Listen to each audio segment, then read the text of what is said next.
And bonus shout out to the good evening, everybody. It's just past 7 p.m. Eastern, 6 p.m. Central, and 4 p.m. Rob time on Thursday, the 22nd of 2026. Thanks for tuning in to What's the Scoop, episode number 99. We're 1 week away from hitting the 100th episode. So just thanks to everybody who's helped us get to this point. And glad to have my guys here with me tonight, starting with the guy right down there who's been helping me on the show for almost a year now. Holy smokes. Yeah, Brandon, how you doing, buddy? Not bad.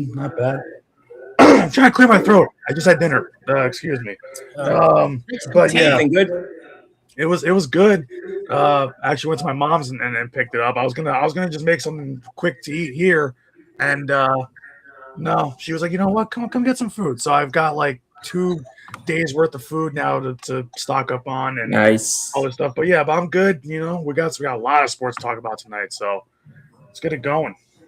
Boys. Nice. We've got 2 guys in the chat already that I'll get to real quick. On YouTube, Josh Pataka says, yo, what's up, gents? And then just says 99. I don't know what that means, but I assume you guys do. And then John Barnaby 5105 says number 99. Okay, there's some sort of 99 reference I'm not getting here, but it's a thing that Barnes does with his own show. It's a TCA kind of joke. Well, this is episode 99, so yeah. Okay. All right. Well, I'm glad you guys at least get it. He says, okay, so baseball season around the corner. Let's go Yankees. Absolutely. We got Cody Bellinger back in the fold this week. So definitely a lot more exciting getting ready for spring training than it was 4 days ago. Glad that he took the extra month to get an extra $500,000 a year. Hope it was worth it. And with that being said, we go over to the guy right next to me. And Rob Zalosi, the guy who heads up everything over at our other show, Football After Hours, which happened Thursday, Sunday, and Monday nights during the regular season, currently only happening on Sunday evenings. It will happen on Sunday after the championship games this week, and I encourage you to come find us on Millions. Rob, as the leader of that show, is fantastic. I love the group over there as well. Shout out to our guy Shane, who does not appear on this show, or hasn't yet, I should say. We hope to have him. No, hasn't yet. He'll come through. We'll get him on. Rob, how you doing, buddy? This is gonna be intense, man, because I'm doing prep for the show the show in March today while we're doing this show, because the American Bowl is about to start in an hour on NFL Network. Less than I'm glad you told me about that, because I'm wondering if people watching this show don't even know about it, because I don't think they televise it all. I forgot about it. I don't think they advertise it all that well. Really quick, no. So yeah, we're so obviously all of our because obviously we championship week and everything else, all of our prep for the NFL draft really starts in March when we do our live kind of hour 2 hour long watch the quarterbacks throw during the combine. But yes. I got the list the other day of all the NFL Network kind of collegiate all-star games, and I was like, you know what? This year I'm going to actually sit and watch all of them. I don't know how many notes I'm going to really take, but I'm going to sit and watch all of them and just see what kind of stuff we can get. So obviously the American Bowl is happening in an hour on NFL Network. East-West Shrine Bowl is Tuesday. Saturday is the HBCU Legacy Bowl, Saturday afternoon. And then obviously we're going live for the Senior Bowl, but I think it's like early on in that week they have the practices, which they show live on NFL Network for the Senior Bowl. So it's kind of a busy week, or busy couple of weeks, kind of getting ready for what we're going to talk about in March with a lot of these different prospects. And that work starts today with the American Bowl. So very excited. Much respect. Much respect. Yeah, like I said, Rob is incredibly detailed. He really puts his heart and soul into these shows and his work. And we all appreciate that for sure. And also Rob time. This is what you call Pacific time now. That's referred to now. I just own that time zone. What do you mean? What do you mean now? That's not a new thing. I know. He has called that for a while. I mean, not entirely. When we're on the other show, I call it Rob and Shane time. Yeah. You guys just don't think West Coast time exists. You guys are just like, it's just their clock. I've gone my whole life without. I mean, you have to keep it. in mind. You have to keep in mind. I talked to about 3 people on the West Coast, and you guys are 2 of them. No. And not only that, we're like West Coast. We're in the PNW. We're like in the. So is the other person. So is the other person I was talking about. She's also in Seattle. Good. Oh, makes sense. I mean, she's also in the Seattle area. I don't remember the exact town she lives in. But no, still, like we're West Coast. Like we are the pinnacle of West Coast. So yeah, it's so funny because when we went to Vegas, my mom was like, they're on Pacific time, right? I was like, no, they're on Mountain time. I would have thought that they kept Pacific Coast time to the states that are actually, on the Pacific. But apparently, it's all about the sun. It's all about Jerry Jones' favorite thing, the sun. It's the positioning of. Speaking of Jerry Jones, we're going to get into that in a few minutes. We're going to talk about somebody who apparently has turned into the poor man's Jerry Jones up here in Western New York. It appears that he's trying to. He's got the ego to match him, just doesn't have the checkbook to do it. But true. And Josh again is saying amen. LFGY, yes, LFGY for sure. And excuse me, that one I get. And with that, we'll jump right in because, as always, fellas, you guys know it. I say it every week. I start working on an agenda 1 or 2 days in advance, and it's completely thrown to the wolves about an hour before the show because we have once again breaking news in the NFL. Does it ever sleep? The Baltimore Ravens become the 5th team to secure their coaching vacancy this year, bringing in the former LA Chargers defensive coordinator, Jesse Minter. He was considered a top candidate in the pool this year. It's always interesting to me how the trend over the last decade feels like it's to the young offensive-minded coaches, and yet every year I feel like the number one candidate that everyone's going after is still a defensive coordinator. I don't understand that. Because it's the Ravens. If the Ravens get an offensive coach, they're going to die. But it wasn't just that. A few years ago, it was Matt Eberflus. 1 year, it was Robert Saleh. This isn't just the Ravens and not just this year. It's just bizarre to me because I feel like the trends in general push toward the Ben Johnson types, and yet every year the number one guy everyone's going after seems to be a defensive coordinator. It contradicts itself for me. Well, defense wins championships, right? They always do. But at any event, so I'll just open-ended go with this, and I'll start with you, Brandon. Is this a good hire? Is this a good fit? And what do you think about this now, not only for the Ravens, but for the landscape of the AFC North? This is a great fit for the Ravens. We talk about how bad their defense has been over the years and how, it's just they kind of let them down every year. Yeah, you've led the pack on that conversation for sure. Yeah, there's only so much that guys like Lamar Jackson and Derrick Henry can do for a team. But it's crazy because they've got defensive pieces that are really good, and they've had them over the years. They've had guys like like a Kyle Van Noy. They've had they have Malachi Starks. They've got Hamilton. They've got all these. They've had Marlon Humphrey. I don't know if he's still there or not. I can't remember. But they've had good pieces across the board. It's just kind of like they even going as far back as Ed Reed and Ray Lewis, they've prided themselves on defense, and that hasn't been the case the last handful of years. So yeah, really since those guys, I would say it got better as the season went on. Their defense did get better, but still, they finished the season at 24 overall for total defense. But there also was getting better in a division that had Shedeur Sanders, Jake Browning, and whatever the hell the other guy's name was, at quarterback for those 3 teams. So, but the best part is that with Minter, what you're getting is, we talked about the Chargers all year. That was a top 5 defense from start to finish all season long, and they finished at 5th this year. So that's just huge. Any good time you can get a defensive just genius, not even a good defensive head coach, but a defensive genius like that, that's coached really good defenses the last 2 years. That'll transform any team. That'll the defense. I don't expect the world's biggest jump, but I expect them. If they're going to end up at 24 this year, I expect them to end up somewhere in the top half of the league, 12, 11, somewhere around there. Right. And just they need that culture shift, because the only way to me the Ravens are going to win anything going forward is you've got Lamar Jackson there, yes. You got Derrick Henry there, yes. They can produce, but you got to also you need to help them out by giving them a defense that won't break every time in the playoffs when they need to stop. So they got their guy. I like it a lot. I don't see any problem with this.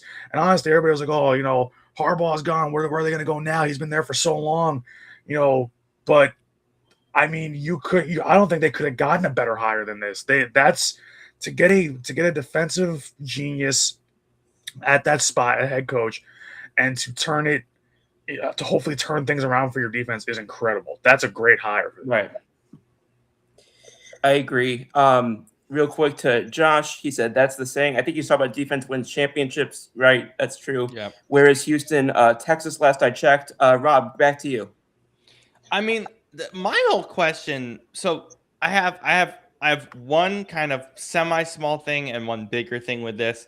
One is, I thought they wanted to focus on Lamar in some way. Does this do that? I don't know. That's what threw me off. And I get it. If you're the Ravens, if you hire an offensive head coach, as I said earlier, it would be kind of stupid. So it makes sense. But also, my second thing is, this is kind of a tongue-in-cheek question. But how many of these guys who got jobs outside of Stefanski and Harbaugh are going to have these jobs in 2 years? That's where I'm struggling. I think whoever gets the Steelers job, we can assume by default will, because they change their head coaches every 35 years. And I don't know. I feel like the Ravens, especially with this match, this doesn't feel like a coach that's going to be like. But actually, and I'll use that as a brief segue into another team that's in a coaching search this year. That's had not one but two candidates pull out of their sweepstakes over the last couple of days, which is Cleveland. How do you let go of Kevin Stefanski and then suddenly look so rudderless, losing out on both McDaniel and Minter, which we saw why, because he went to your division rival.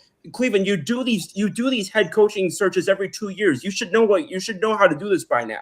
Can I explain why this is happening? There's one primary reason. It's very easy. They're better OC. No, well, yes, that yes, Yeah. But the bigger reason and the most important reason is the OC and DC jobs are better. They're way absolutely. better. They're way absolutely. better than they've been in past years. Why would I go to Cleveland when I can? By the way, guess what job just opened up? The Chargers DC job. I want that job. I want that job. We were saying a couple times recently that after the Giants and like two other teams, that a lot of these coordinator jobs were more desirable than some of the head coaching jobs. And I think that's another example of it, just on the defensive side. We were talking about on the offensive side. I think that's true on the defensive side. You know what you have to look at when it comes to a lot of these jobs? I saw somebody mention this on social media today, and they were like, they were talking about the whole like Brian Dable thing, like, oh, would he rather be an OC somewhere or would he rather be a head coach? I'm like, well, like, and then I saw people saying like, oh, well, head coach, obviously you make more money. So basically, when you choose between a coordinator or head coach job, it's like, hey, you have to think about it for two reasons. Is it worth the money to go to a crappier team to coach them, or is it worth it to spend a year at a coordinator position, have success, and get hired for possibly a better job the year after, or years? Well, I think to some guys it's ego also. I think sometimes they would rather have more control, even if it's on a worse team. I think sometimes they'd rather have more control. Here's the job that's confusing me the most right now. The job that's still open that's confusing me. The Raiders. I get the ownership thing. I really do. And Buffalo, it's Dable. It's done. Where they're gonna get Dable. They interviewed him, I think, yesterday. Scoop, correct? Today. Today. That's done. They're gonna get that deal done. If they don't, I'd be stunned. just due to Josh Allen. I have a question. Do you think that we don't usually see this, but do you think if they do get that job done, he keeps Joe Brady as OC? I'm not sure. because Brady has taken a lot of interesting interviews. Yeah, it's so rare to see a head coach change, but keep an OC. But I feel like that would make sense in this case. It would, that's but I would. Well, no, I'll quickly finish on that. It would, but again, these guys are taking interviews, and as I said, like with any, and this is something that people have to understand. Just like with any job, an interview is a two-way street. Mm-hmm. Right. Do they like you, or do you like them? And this is, and by the way, quickly, this is what happened with Mike McDaniel in Los Angeles. He didn't want the Browns job. I think he interviewed with the Browns. It was a two-way street. He did. No. I'm trying to actually. He either pulled out of before the second. I think he pulled out before the second interview on what was supposed to be the next day. Right. So it's clear they just didn't like what they said. And so that's very interesting for Cleveland. And of course, as you mentioned, people are upset about that for certain reasons. You know what I'm really thinking about, though? What I'm thinking about when it comes to going back just quickly, I was interested in this because I was trying to think back myself. And I was thinking about if Dable goes to Buffalo, which is almost a done deal, right? It needs to. I wouldn't go that far, but I would say it's probably a very logical fit right now. I wouldn't say it's a done deal. They have to. If they don't, it'd be stupid. Yeah, because think about this. I mean, did you listen to Terry Pagula's press conference this week? We can't put stupid past him. Well, here's what I'm thinking. I don't know exactly if Joe, because this is what I'm thinking about. I don't think Joe Brady would stay. Joe Brady and Dable didn't cross paths in Buffalo, so because Brady came right after. I thought he was the QB coach while Dable was there. Brady came after the season after. Oh, my bad. Okay, my bad. So because Dable took the head coaching job in New York, and Brady came in to coach Josh Allen after that point. So can I pause you really quick, Brandon? I'm sorry to just quickly ask this because I know that you're gonna have something to say about this. Scoop, did Brady interview with the Eagles yet or no? They haven't requested him yet. I don't know why they kidding wouldn't. Me? Are you kidding me? I seriously don't understand what we're doing here. I don't get it. Are you kidding me? They haven't requested him at all. What I'm trying to think of though is that because we talked about how Dable molded Josh Allen, which we all know, and I would think that Dable, as a head coach, would want to call the plays for Josh Allen in that offense. So I don't think he would keep Joe Brady. I really don't. I also want to add this point when it comes to Joe Brady. My understanding is that he's focused on interviews for head coaching jobs right now, and he wants to see if he gets any of those before he turns his attention to coordinator jobs. Is my understanding. Yeah. And then that brings back to my Raiders point. Why does no one want the Raiders job? I don't understand that at all. I love that job. Have you seen the bowl cut guy that they have up there? He's probably part of the reason. I don't. Yes, I know he's part of the reason. But first off, I don't care what Shane says. I would move to Vegas right now over where I live. You and me both. I mean, granted, I love Vegas. I love Vegas. I would move there in a heartbeat. Me too. You guess what's already settled for you right now? And I get it. So you have Tom Brady, one of the greatest minds. And again, one of the things for Brady why he took the Raiders thing is because he wants to prove himself as an executive. He does. Right. So he wants to prove he's not going to be another Michael Jordan. Exactly. So there's that. Two is the big thing. Your quarterback is settled. You're getting Mendoza. You can build around him. Mm-hmm. You can figure this out. You have a running back, a group of tight ends. You have a quarterback, a running back, a group of tight ends. Maybe you can smooth things over with your defensive player that shall be named. That's what I was going to say. I was going to say you could see if you can get a Max Cosby back, or you could trade him for more picks. You get more draft capital. Well, Josh said something interesting. He said McDermott to the Raiders. That could be possible. I don't think it would. I don't know. Would they do that? Yeah, they would because of Brady. Because Brady has connections with them. Yeah. Oh yeah. So here's the thing. The only guy. Sorry, first of all, before I jump in on that, Rob, was your thought concluded? I don't want to interrupt. That's it. I'm just if I'm anybody, I want that Raiders job. I want it badly. Well, I'll say this: the Raiders have conducted second interviews with several guys. The problem is that every single one of them has taken a job except for one, and it's the one that I've thought was going to be the fit. I think that this job's going to go to Ejiro Evero. What was his past again? What did he do prior to this? Again? So he's jumped between a couple of different teams. He's currently the defensive coordinator for the Panthers. That's what, yeah. But he's been on. Interesting. Yeah. Okay.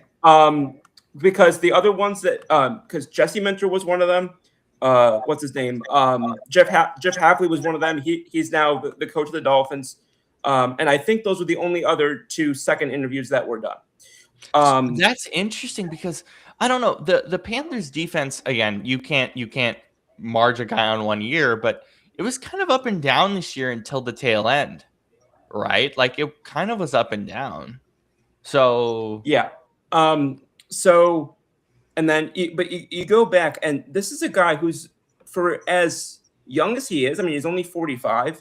This is a guy who's got a long history of defensive experience. He's been a defensive coach in the NFL for almost 20 years, with the exception of 1 year where he was the coach of the University of Redlands, which I don't even know where that is. But that's Europe, right? No, California, apparently. So it's community. Got it. It's community and Jacob. Got it. But he was a San Francisco assistant for 5 years, and then he jumped between the Packers, Rams, and Broncos. The Broncos were that 1 year in 2022. I'm pretty sure, I could be wrong, but I'm pretty sure that's the year where they had that number 1 defense and number 32 offense. I think it was that year. Yeah, I don't hate it. I don't hate it. I really don't. No. I love I love the Raiders job. I really do. Yeah, the owner's an idiot, but it's like I love that job. I would kill for that job right now. I would kill for that. I'm going to get to some comments real quick. We've had Pugapukata saying, I think that is that Kev. I don't know if that's Kev or Ernie, one or the other. I don't know.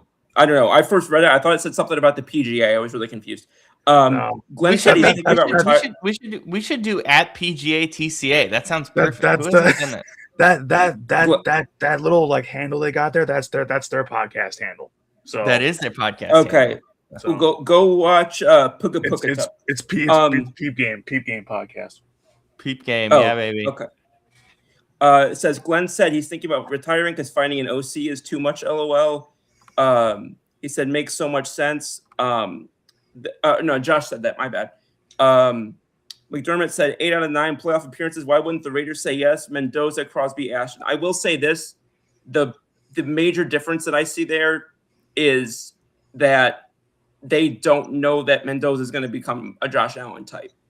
They don't. I don't think he's even close to that. Yeah, no, I don't think he's man. Outside of Max Crosby, there's a lot of uncertainty on that defense too. Like who right.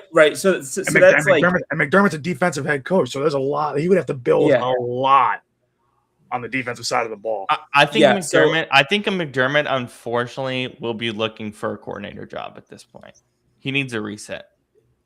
He needs a reset. Make sense. That does make sense. And going back up a couple more comments. Yes, but Sanders younger. Lamar not winning a ring ever. LOL. To the same PGP LMNOP. And then Josh said Lamar better trash the TCA guys. Like, what are we doing? I'm not trying to trash anybody. It's just funny that there's just a ton of letters. PGPTCA says is Pete Game podcast TCA. Okay, that's smart.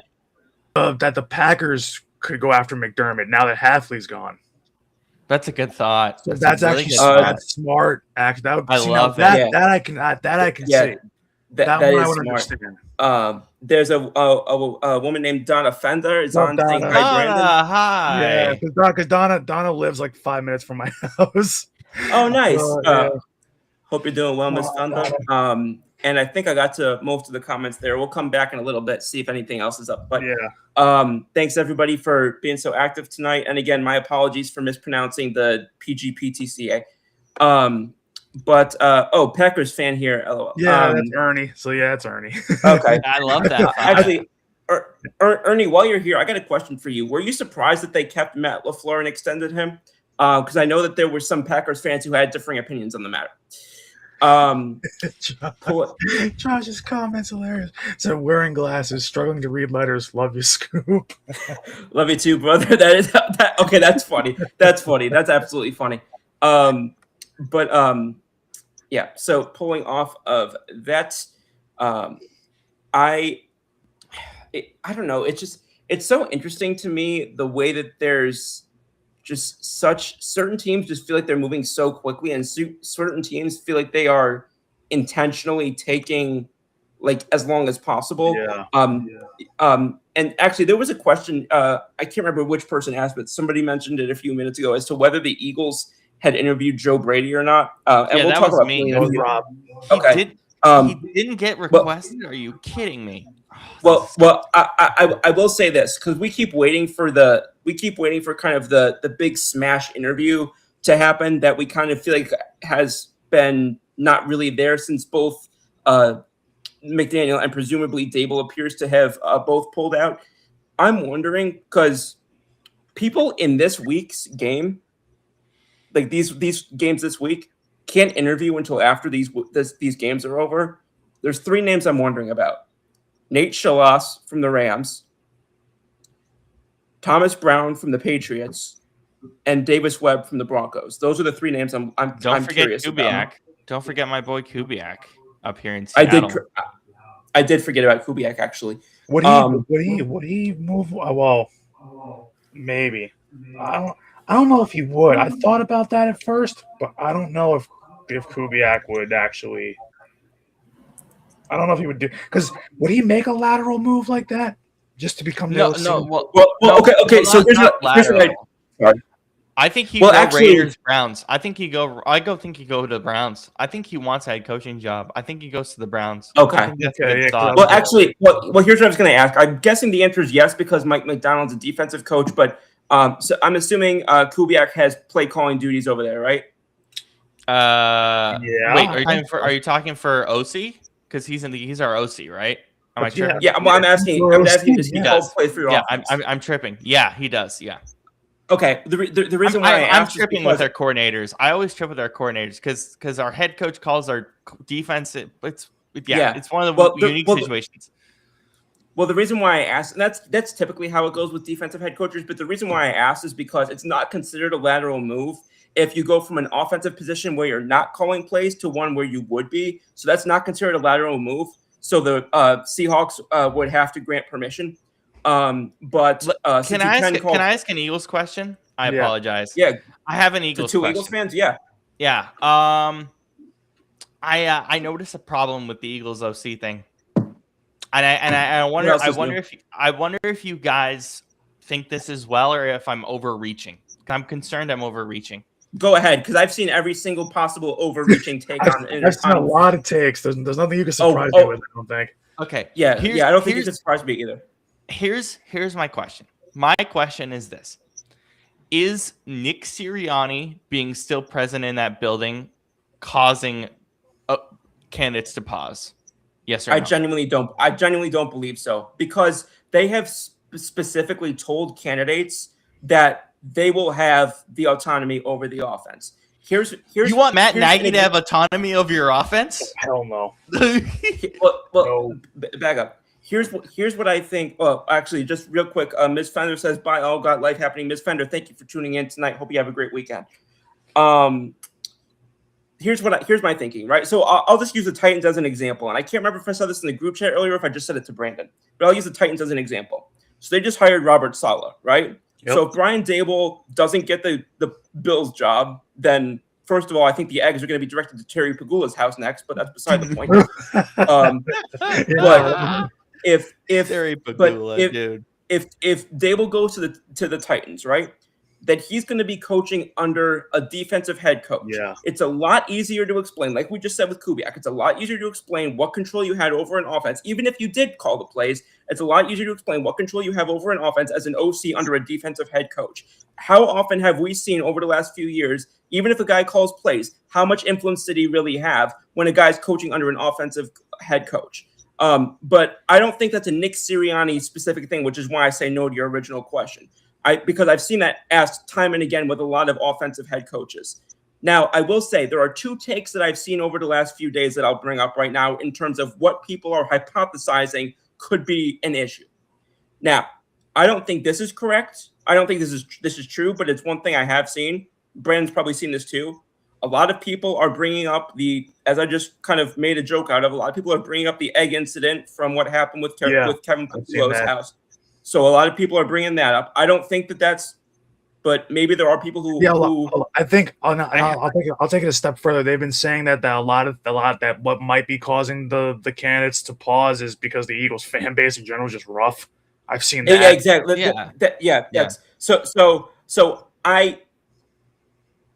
I don't know if it's that. I don't know if that incident in general would be part of it, but I mean, I do know that there are some guys who just in general prefer to go to, I'll say, I won't say places that are less passionate. I don't think that's fair, but places where, it's not as rough and tumble, I guess you'd say. Let me at least say this. And we've all been in places where our bosses are dumb and there's just idiots everywhere, right? So there is a level, and I'm confident this is the case. There is also a level of it for Philly and their brass as well with this coaching search, because if I'm positive this is the case for everybody they've interviewed. Do you know how in an interview you're always like, hey, do you have any questions for us? That's always how the interview ends, essentially, especially in our business. The question I'm asking is, can you tell me more about the egg incident? That's the question I'm asking. Because I need to know. That's interesting. That's the question I'm asking. So I think at the same time, I think part of it might be, just to expand on the egg incident thing, is I think what people are forgetting is I don't think Philly's actually, if that's the concern, which again, we don't know. I don't think Philly might have been prepared for that question. So they might have not given a good answer. That's just the thought. Like I again, like when you're thinking about interviews and interview processes, and I get that it's NFL based, so they're going to ask NFL questions, but you still have like fundamental interview questions that cross any business. And one of those questions is, what are your questions you have for us? And the first question I'm asking, the only question I'm asking really is, tell me more about the egg incident. Well, what was crazy too was right after that. Right after the incident, you had the guy, like, what was it, 2 or 3 days later, that prank called 911, whatever it was. Yeah. I forgot about that. I'm asking all about that. Yeah. Well, and here's what I also wonder, because I mean, I get it's to an extent, I think it's fair to say, I don't want to say you knew what you were signing up for, but it's you take the job knowing that certain people are crazy in that area. I'm sorry, but these two people next to me are crazy. You guys are crazy because you're Eagles. We wouldn't go as far as the people actually in Philadelphia. But my point in saying this is, they might not even be thinking about it for themselves. They might be thinking of, I don't want my wife or my kids dragged into this. That might be part of what they're that's why you're asking the question. And that's exactly why you asked the question.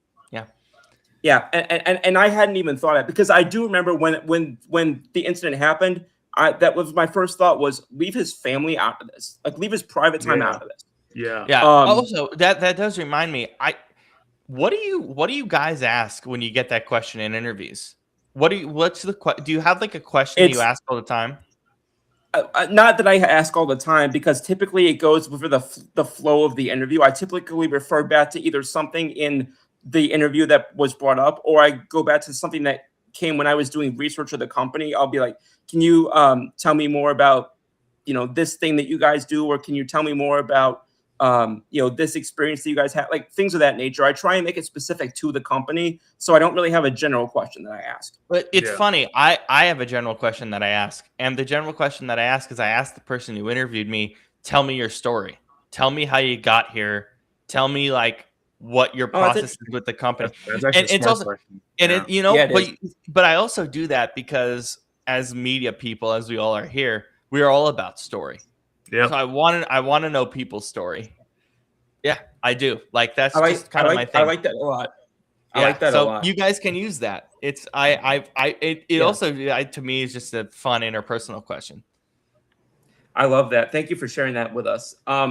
Real quick, just because I know he sent several messages, it's pretty evident that PGP TCA was not a fan of the LaFleur extension. Says, I was on the move on train for sure. Up 11, 4 minutes left, and you pick 3 straight passes. LaFleur managed that game to lose. Excuse me for this, but pussyfooting around a lead like that is not like that team is not known for a fourth quarter push. Why start McManus after the rookie kicker hit a big kick from 60 earlier? LOL. So many questionable moves. Signing Diggs, not using him. Yeah, for those who missed it, Trevon Diggs was moved off the Packers roster earlier this week. He played one snap. He played one snap. What is the purpose? Like at that point? Okay, wait. Let me also mention this.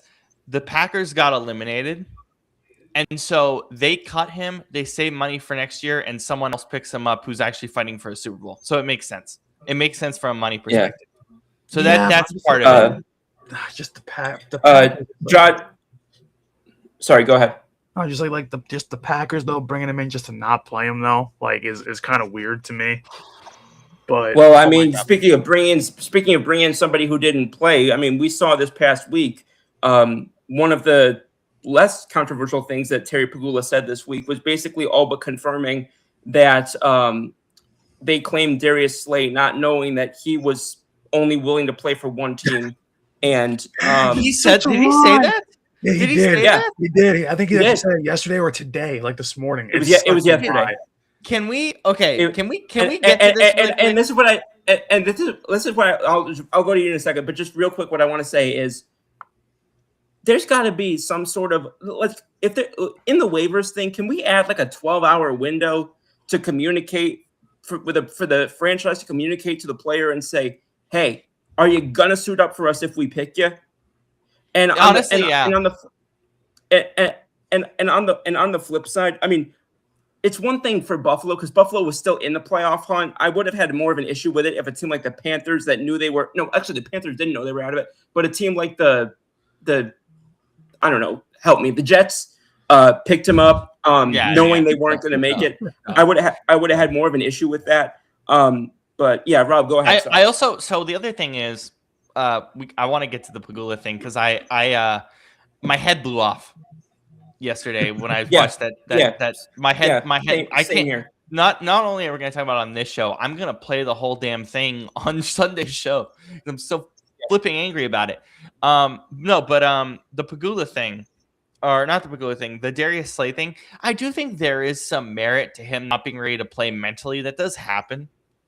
So I don't think it was just a cop out. Like I do think that was part of it. I also, we need better communication. Terry Pagula, flipping God. Can we? Okay, I have two very clear things that I want I have one very clear thing that I want taken care of in the owners' meetings with the competition committee, media community, whatever. And I understand that the media wants this because it's attention. Like obviously, this is a giant story, Terry Pagula being an idiot. But the owners have to make a group decision with Roger Goodell and say, we will not do interviews anymore.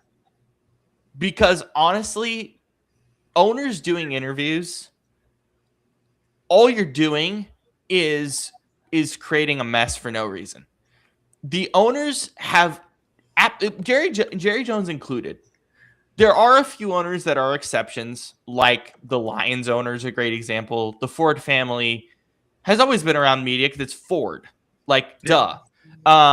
It's Ford, and the car manufacturers are always in front of the media because it is a passion and it is a business.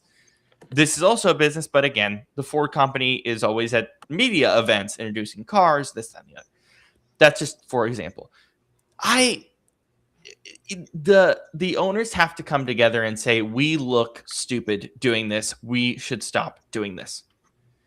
And because to me, this is dumb, because all you're showcasing across the board is that you are trying, because owners ultimately make the final say on a head coach, ultimately.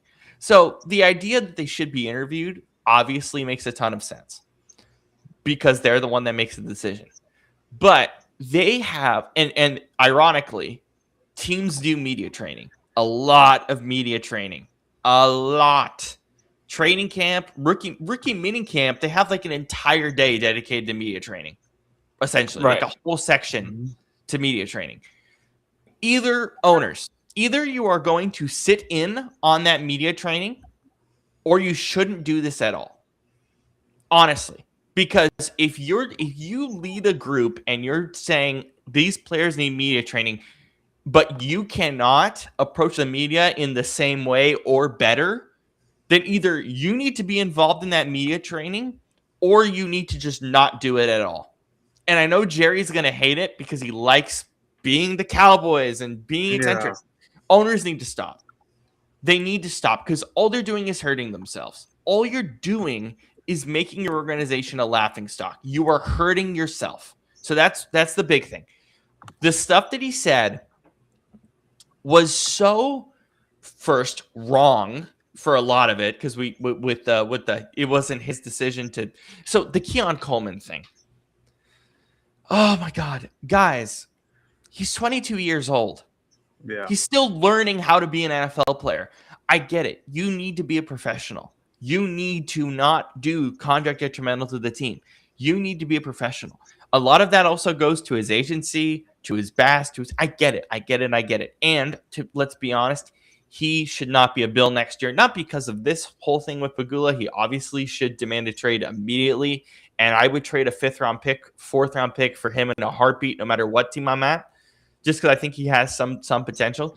But regardless of it, the kid's 22. Even Abdul Carter had a bunch of mistakes this year.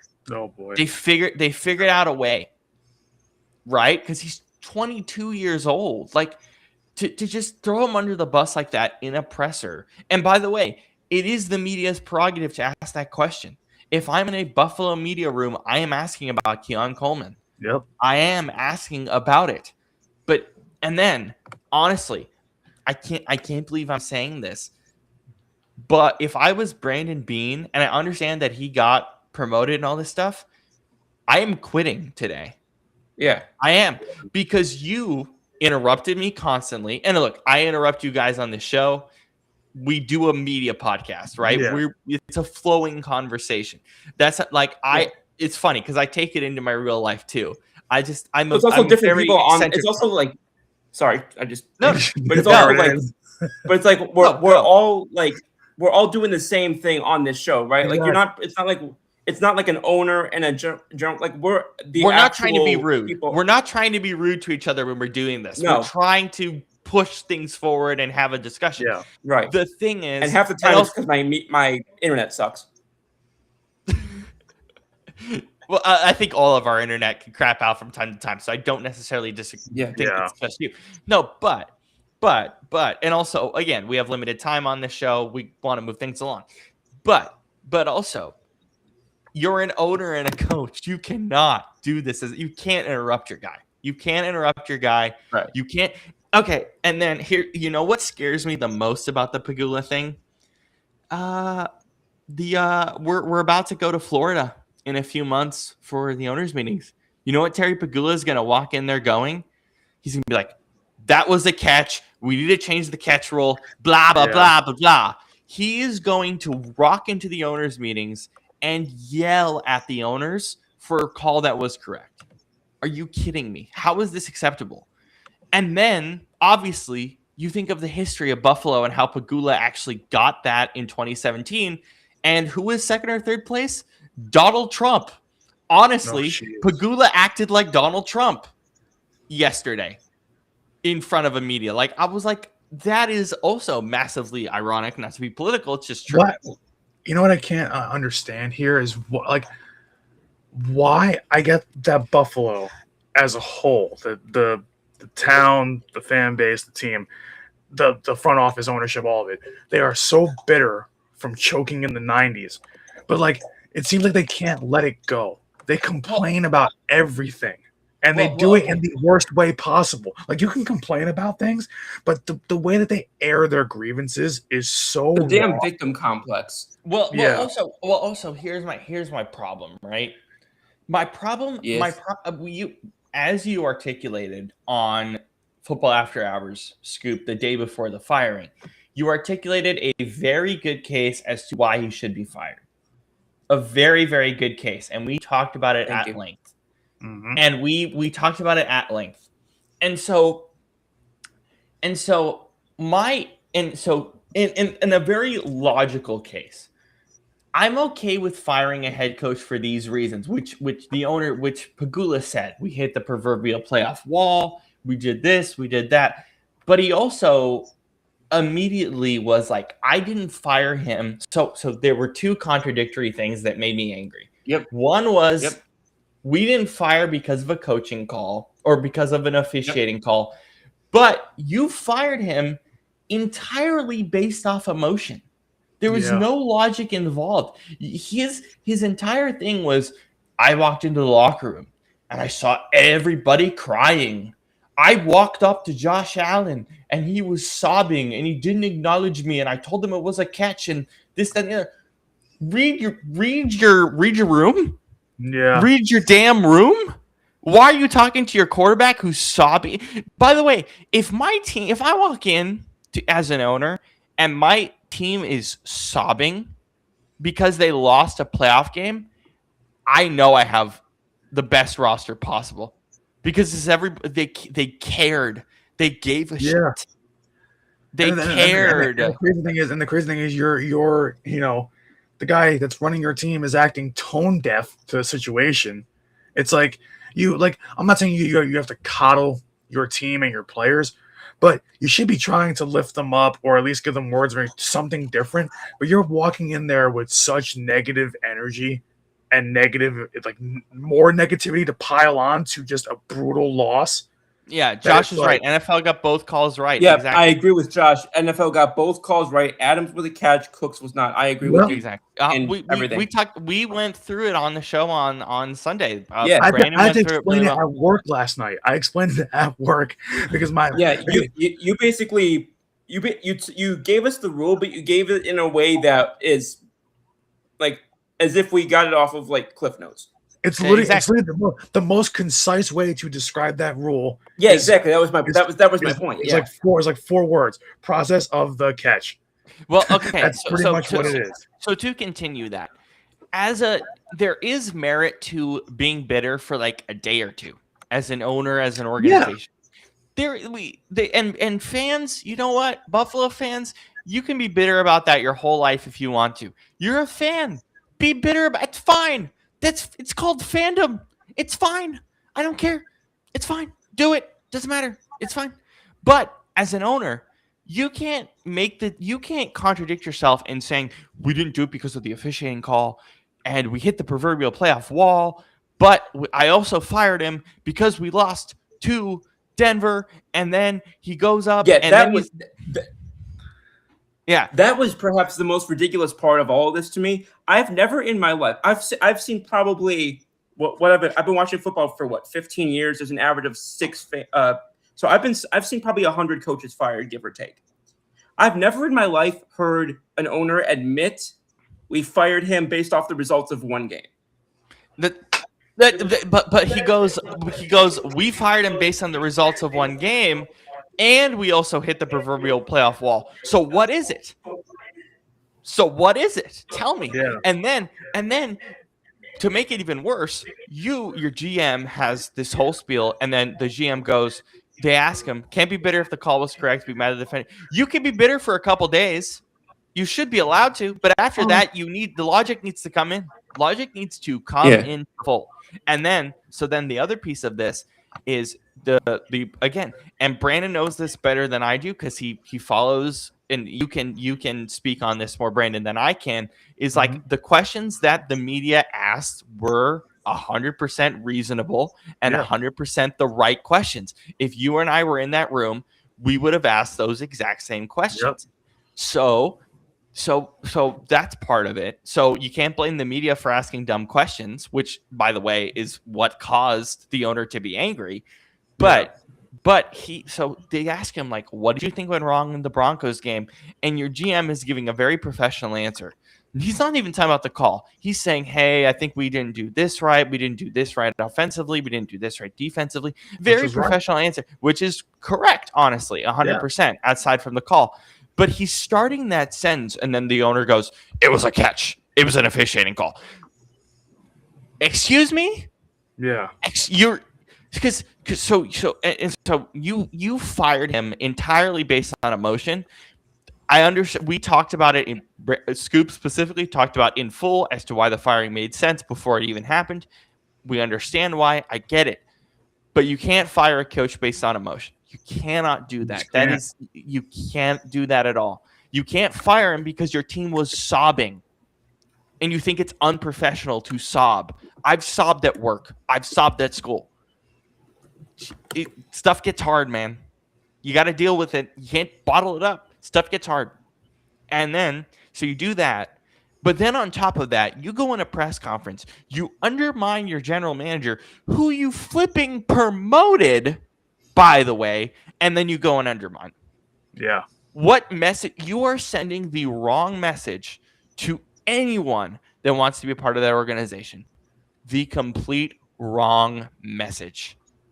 Unbelievable. Like in what he said, you managed to piss off your GM, your former head coach, your young wide receiver. Like, you've managed to do so much. You want to talk about conduct detrimental to the team? There it is, right there. Yeah. And then by the way, I want to say this before you go, Scoop. I want to talk about one of the most professional ownership things I saw this year that we'll talk about. Yeah, there you go. Josh is right here. But Adams completed the catch that his knee went down. Cooks never had possession. It's based off the rules. Sorry, Rob. So I want to mention this, and I'm going to mention this on our show on Sunday as well. Last thing before I'm done ranting about this whole thing. I don't know if you guys saw, because it wasn't massively popular news, but Robert Kraft basically said with the whole Gerard Mayo thing, he's like, I made a mistake. He's like, I made a mistake, and I'm a fan. And the reason why he bought the team originally was because he was a fan of the team. He's one of the few owners that really has done that. So he was like, hey. Probably one of the reasons why they run so well. Yeah. Exactly. Because they act like fans when they need to, and then they act like owners when they act like owners. And that's why Kraft is amazing, and that's why he's a Hall of Famer. Anyway, so they're invested without treating it like an investment. Yep. Exactly. So he was like, he was like, hey, the Mayo thing, as a fan, I understand your frustration, and I'm sorry. He took accountability for it. You know what Pagula probably should have done? Taken some damn accountability. Some damn or accountability. Just shut the hell up. Or just let your GM talk. But that's the Buffalo way. Everything is everyone else's fault but our own. Yeah, you just promoted, like you just said, Rob. You just promoted Brandon Beane, a decision that a lot of people disagreed with, a decision that a lot of people thought was. A lot of people thought that if there was going to be sort of this tug of war between Brandon Beane and Sean McDermott, that it should not have been Brandon Beane who. I'm sorry. Yeah, that should not have been Brandon Beane who emerged victorious in that. More than victorious, he got more money. He got a better job. Right, and just looking at all of that, but it came down to, and I'm sure you guys heard about this, but it came down to one thing: Brandon Beane had Terry Pagula's ear. That's what it was. Yeah, exactly. But he had his ear. He had his ear, but then Pagula didn't even hear him properly because he was like, "It wasn't his take to." That's the craziest. That's the craziest part of this is where everything that's coming out is that Terry Pagula kept Brandon Beane because of for whatever you want to call it, better relationship or whatever you want to say, and this is a hell of a way to advance that relationship. So better relationship, but you're going to go out and interrupt your GM at every take, every time. You know what's crazy? Yeah. Did you see that? Did you guys see the title of the Ringer article that was put out about this? I don't remember. It's literally the funniest thing ever because most titles are supposed to be professional. This title from the Ringer is so funny because I didn't even recognize it at first. But the title on the Ringer article from yesterday says "How to Lose a Fan Base in 10 Hours." Exactly, less than 10 hours. It's great. It's great. It's the whole Buffalo Bills saga, all of it. It's insane. Jody Moncrief is here. He says, "Stop if hello." If a blatant holding was called on Buffalo's right tackle while Josh Allen was in the end zone, the game would have been. Oh yeah, because it should have been. That actually was a hold in the end zone too. So it would have been over there too. Yeah. That's the thing you guys have to remember is that the refs handling holding on in real time is much harder than on TV. Oh yeah. That's the one call that is so much harder to get in real time. I think we agree that the Broncos win regardless. I think the Broncos won regardless anyway. The ball over 5 times and somehow it's the ref's fault. You turn the ball over 5 times, and it's the ref's fault. Sure, Buffalo. Keep playing the victim card. Again, if you're a fan, you can be bitter and play the victim card. You're a fan, but not the owner. But not the owner. This fan base has been complaining since the 90s. Can you please have some common sense? Yeah. Well, it's also like there have been so many people around the country who've kind of, I don't want to say bandwagon them because that's not a fair team or not a fair term, but have basically said, oh, if there's a team other than mine that I want to see win it, it's Buffalo. I want that too because I want Josh Allen to win a damn ring. I want him to be a Hall of Famer. He's a Hall of Fame quarterback. Josh Allen's Puerto Rico don't have the ring. But yeah, I mean, but I will say to their credit, even Bills fans have acknowledged that the reason why they lost that game is largely because of him. Guys, let me just say this really quick, guys. Who are the 4 quarterbacks this weekend vying for a Super Bowl? List them for me. This week, Jarrett Stidham. Supposedly Sam Darnold. Drake May. Sorry, I short circuited for a second there. And Matt Stafford, who already has a ring. Yeah. So we're talking 3 guys who have a shot, including flipping back at quarterback. Jared Stidham has a shot at getting a ring before Josh Allen. That's why I also wrote in my article. I'm like, hey, the Broncos are looking for a Nick Foles story. There it is. Go get it. Yeah, exactly. Well, it's guys. I think I said this in the group chat. I've done the picks with you for how many weeks? Oh my God, 22? We're like 23 in. Almost, yeah. Including the bracket, so 23. I have never gotten to Thursday, almost Friday, and been still second guessing myself for picking a team like I have this week. Part of me still wishes I stuck with my Broncos pick. You know what's funny? I can't do it because I just don't think because Nick Foles, as you guys have talked about in our chat, Nick Foles has had starter experience, playoff experience. It was different. It was way different. Stidham has no experience in this kind of situation. Yeah. But honestly, the main reason why I didn't ask to, because obviously it's 3 days later. I know I want to be fair to playing by the same group as everybody, but I mean, you have until Saturday night. You can change it. I don't care. I genuinely, I've gone back and forth about that pick. I'm not kidding you every single day. Josh says, you know why you should. You can say it's that why really quick. Sorry, Scoop. Jared Stickham, according to Mad Dog Russo. I love Mad Dog Russo. Stickham is funny. Stickham was funny. No, but the thing is though, the biggest thing for Denver is that they're at home and their defense can be solid enough to win them that game. Well, let me add something to that, because I'm glad you mentioned that, because I wanted to add this as a subtopic. Did you see that the Patriots are waiting an extra day before traveling there?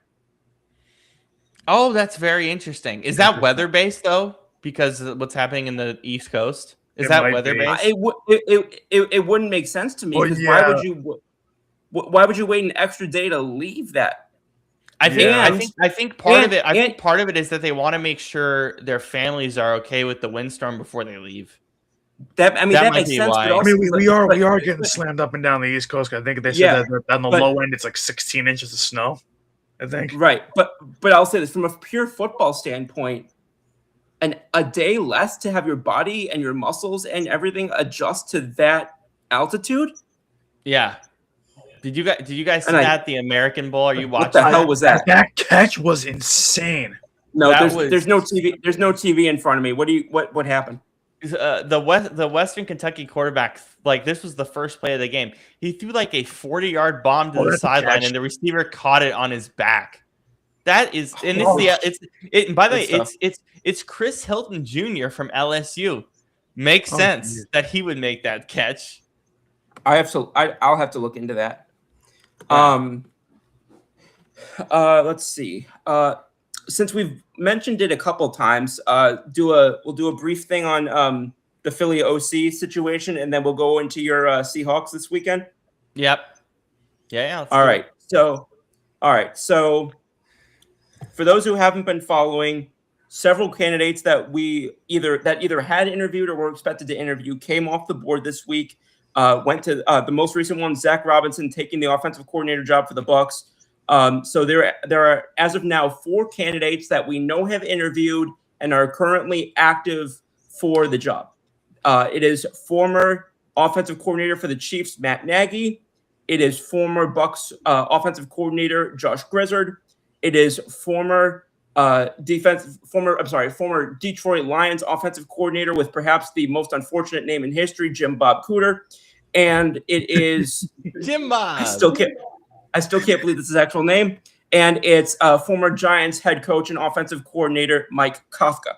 So, Brandon, I'll start with you first, because I'm going to get into my thoughts in a moment here. But now, I'll kind of box the question in to start off with this. Of those 4 candidates, is there anybody that you're thinking, I would lean toward this guy, or I don't want this guy at all? Out of all because everybody knows how much I don't like. A lot of those guys don't call plays, so giving them autonomy over the offense. No, actually, I went through and looked. All 4 of them have play calling experience. They might not have done it most recently, but they all have play calling experience. Yeah, I just don't. And Jim Bob Cooter was on an interim basis. Well, so see, that's the thing is that like they don't have a ton of experience with it. Because that's why I don't. Well, the biggest problem I have with like Matt Nagy. I'll start with the biggest problem I have. The one I really don't like the most is Matt Nagy.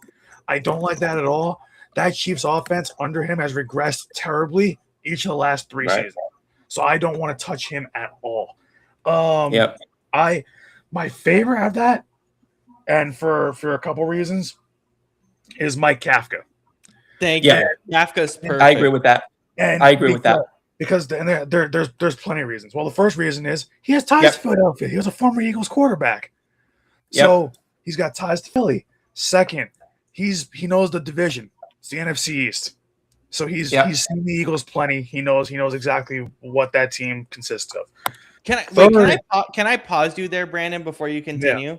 Yeah. Why more than any other division do NFC East guys move around their division? I mean, when you think about it, it's like the NFC East, for some reason, to me, over the years, I don't know if it's just because it's our division, just seems like it's so cutthroat with each other because Dallas has the history of all the rings. The Giants, had the Eli Manning era and had the 2 rings, in history. Yeah, well, yeah. We've been. Sorry, did I say that out loud? You should say it out loud. It's true. You're not saying something wrong. Or Jody says he doesn't call plays or he didn't call plays in KC. I want to emphasize what I said. I didn't mean 100. I didn't mean per se in their most recent job. I'm just saying that all four of them have play calling experience in the NFL. That's what I was trying to say. Yeah. So like I said, the two reasons I like Kafka the most: former Eagles quarterback, and not just. I watched him play in a preseason game at MetLife Stadium for the Eagles back in the day. Yep, that's amazing. But he has that ties to the franchise. He's he knows the division, but also too, look at who his quarterback was this year, and look at who his quarterback or his quarterbacks have been in his Giants tenure. Daniel Jones, Jackson Dart. What are they both? Mobile quarterbacks. What's Jalen Hurts? Yep. Mobile quarterback. So I like the fact that he's worked with the same kind of cut of the same cloth quarterback. And the best part is Jackson Dart himself has said he models his game after Jalen Hurts. So so why not? So Mike Kafka just Can I throw one else in there? Yeah. I know it wasn't for that long. I know he didn't have a super high level role in it. He also, I'll throw a third mobile quarterback in there that he worked with before when he was under Andy Reid, a guy named Pat Mahomes. Just throwing that in there as well. So it's like to me, he just makes the most sense across the board with all the experience combined. And on top of that, he's still a young guy. He's only in his late 30s. So I like if there's anybody, if we don't ask for Joe Brady, if there's anybody I'm going to turn to, it's going to be Mike Kafka. He just makes the most sense. And by the way, I'm sure the Giants fans here in our chat can talk about this. He did a great job as the interim head coach for the Giants this year. Well, that was the next thing I was going to say is a lot of us wanted Brian Dable. Jackson Dart got better under Mike Kafka. Yeah. He did. As head coach. He did. It was really good. I really enjoyed watching that team down the run of the season. Now, again, and that was after guys got injured. Right. And again, the Giants always try late in the year for some stupid reason. But that doesn't matter, regardless. Kafka did a good job. Let's just look at recent. But that was my point, is that he got better under Kafka with less talent around him. And if you look at recent history in Philadelphia, all the kind of coaching candidates that we lean towards are especially good ones are former quarterbacks. Doug Peterson, Frank Reich, Kellen Moore. Particularly former long-term career backups. Yeah, you got Peterson, Frank Reich, Kellen Moore, and now in this case, if he comes here, it would be Mike Kafka. So it just makes a lot of sense to hire another guy cut of that same cloth that's been around the team, been around the division, been around mobile quarterbacks, and who in his short stint with the Giants has actually done a lot of really positive things in a sea full of crap. So it really makes sense. And so, like I said, if we don't go after Joe Brady, because that's still my guy at this point, he was the last guy of my big four on the board that I wanted. Yeah. But if we don't go after him, then that to me, Kafka seems like he would be the right choice at that point. 100%. Yeah, I think of the names I gave last week, I think also I think Kafka's the last one remaining of the guys that I mentioned last week. Let me see, Shane. Rob, as an outsider, is there any insight perspective that you've got, or on the four names that I gave in particular? Just grab Kafka. Grab Kafka or Brady and move on. That's it. Yeah. If you get anyone else, I'm just gonna throw a fit. I'm gonna throw a fit. I will say during the show we found out that Joe Brady is considered a finalist for the Arizona Cardinals head coaching job. So. The easy answer is Brian Dable. Look what he did for Allen. I know that, but it's he's considered Dable's gonna be the Bills head coach, and if he's not, Dable's expected to be the Bills head coach. And if not, there's a strong expectation that he'll go with the Titans. You can watch the earlier part of the show as for us talking about that one. But he's going to the Bills. It's done. Yeah, you were talking, Brandon, about Joe Brady. That was a name that I'll say this. I know I've talked about it before. Another name that I would keep an eye on, if it's not one of these four, and if it's somebody that we haven't interviewed yet, I'm still intrigued by at least getting an interview with Cliff Kingsbury. Yeah, because interview's fine. Interview's fine. I don't know where I've heard it, but I just heard that he doesn't want to Like you for some reason, you told me that. I tried really hard to find where you found that. I couldn't find it. I don't know. I think why. it's just I heard it too. I think it's just rumor mill. I think it's just heavy rumor mill. I've been hearing it a lot, like with certain Eagles brass, with certain people that are like really respected, like on Eagles Twitter saying it. Like I've seen it a lot. So, I didn't see it on X for sure, but yeah. But I don't know. I don't know if it's true, but that's just what I've heard. So. Yeah, I got you. But yeah, I'm curious. I know a lot of Eagles fans have already thrown in the towel or given up. I certainly get the I'll say, for lack of a better word, irritation about how long it's taken. However, I also somewhat am a little bit comforted by it in a way, because I'll say this. What did we say last year? They didn't take enough time, right? They rushed to somebody and didn't give it a full process. They sure as hell are giving it a full process now. So yeah, I've never seen this is what makes Eagles fans. I've never seen a fan of a team be this anxious over an OC. Ever. It's just because we're shell shocked by what Brian Johnson did to us, and then what Kevin Patullo did to us this year. It's because we had two of the greatest OCs in franchise history mixed with two of the worst OCs in franchise history. We've had such a polarized experience the last 4 years of offensive play callers. That's why you're seeing us on eggshells. And the last one is still in the organization as of today. I can't believe it. Davis Webb. That's a name that I mentioned a few moments. I don't know when you came on, but that's a name I mentioned a few moments ago as somebody that I would look to see if he gets an interview request, because there are certain guys, there are guys who are coaching this week can't be interviewed or requested to interview until after this week. So the three names that I said to keep an eye on are Davis Webb from Denver, are Nate Shalas from Los Angeles. I've probably butchered that name every time I've said it. Yeah, me too. And we'll learn it. We'll learn it in time. Don't worry about it. Yeah, and the other one was, you mentioned Kubiak. The other one that I mentioned though was Thomas Brown from the Patriots. Yeah. And by the way, the reason why they can interview is because they have a week off next week. Yeah. Right. Yeah, they got the bye week.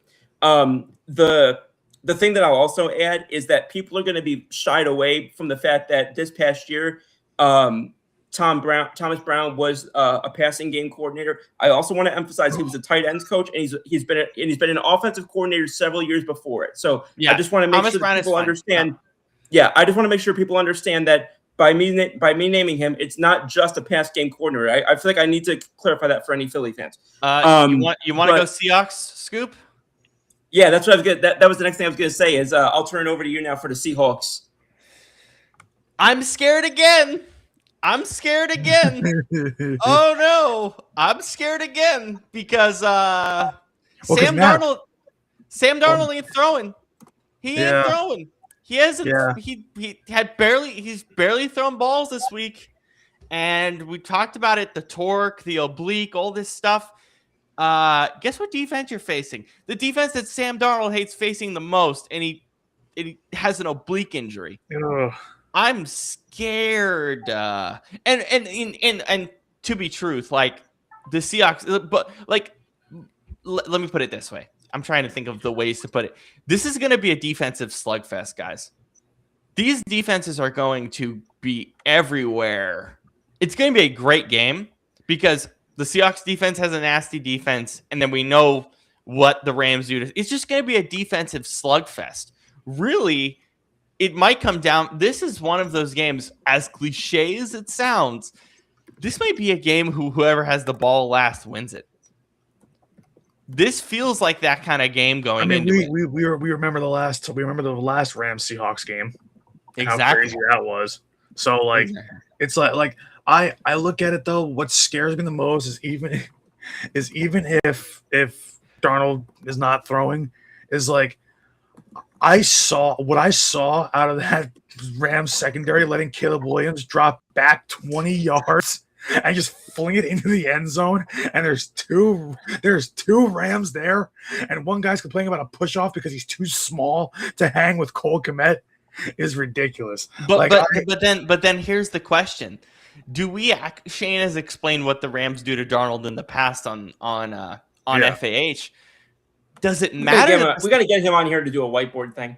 Yeah, we should. You know what might help, and this is why I am thinking that it could be defensive, like you're saying, is you got to think about it this way too. Is like, look at also how your Seattle's defense is phenomenal, but look at how Stafford and that Rams offense has been the last month or so of the season. They haven't played well.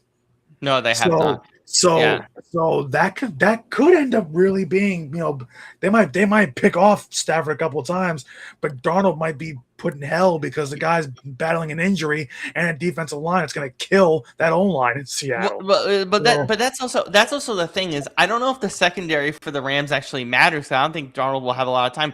And then you bring up a point that transitions a little bit to the AFC title game. Why is everyone this just started happening yesterday into today? Why is everyone saying that Drake May is having a bad postseason? Statistics don't tell the story. He's had a spectacular postseason. Who cares about statistically he's been bad?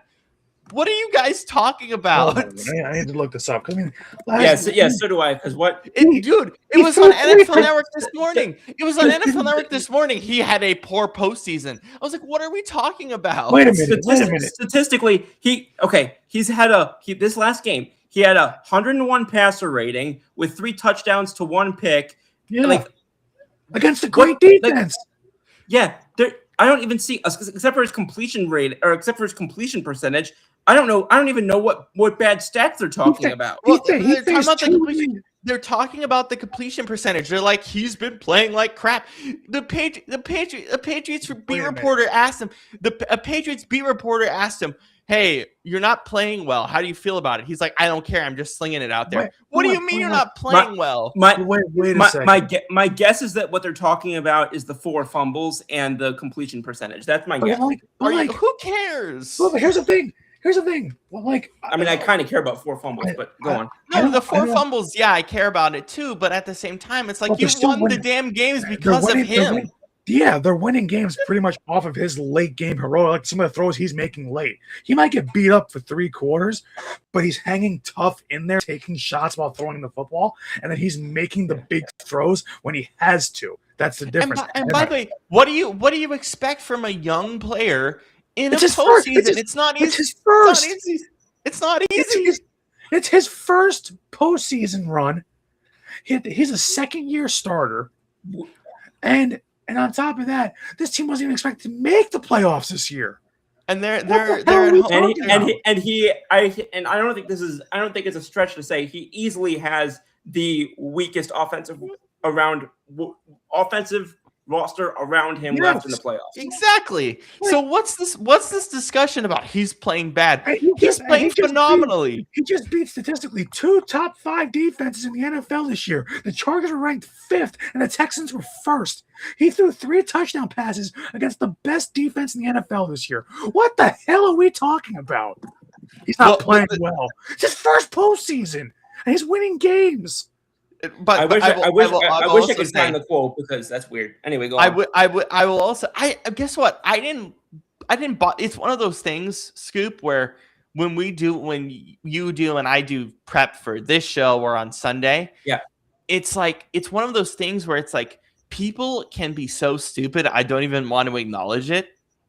That's what this was. That's what this was for me. I was like, I don't care to acknowledge this. This is stupid. And you said a reporter asked him this question? Yeah, reporter was like, "You're playing bad." Is it on NFL Network? Here we go. On NFL Network this morning, they had an entire discussion about him playing bad for like 10 minutes. What are we doing? Doing here? These people are on NFL Network, and it took me 7 months to find a job last year. Oh my God.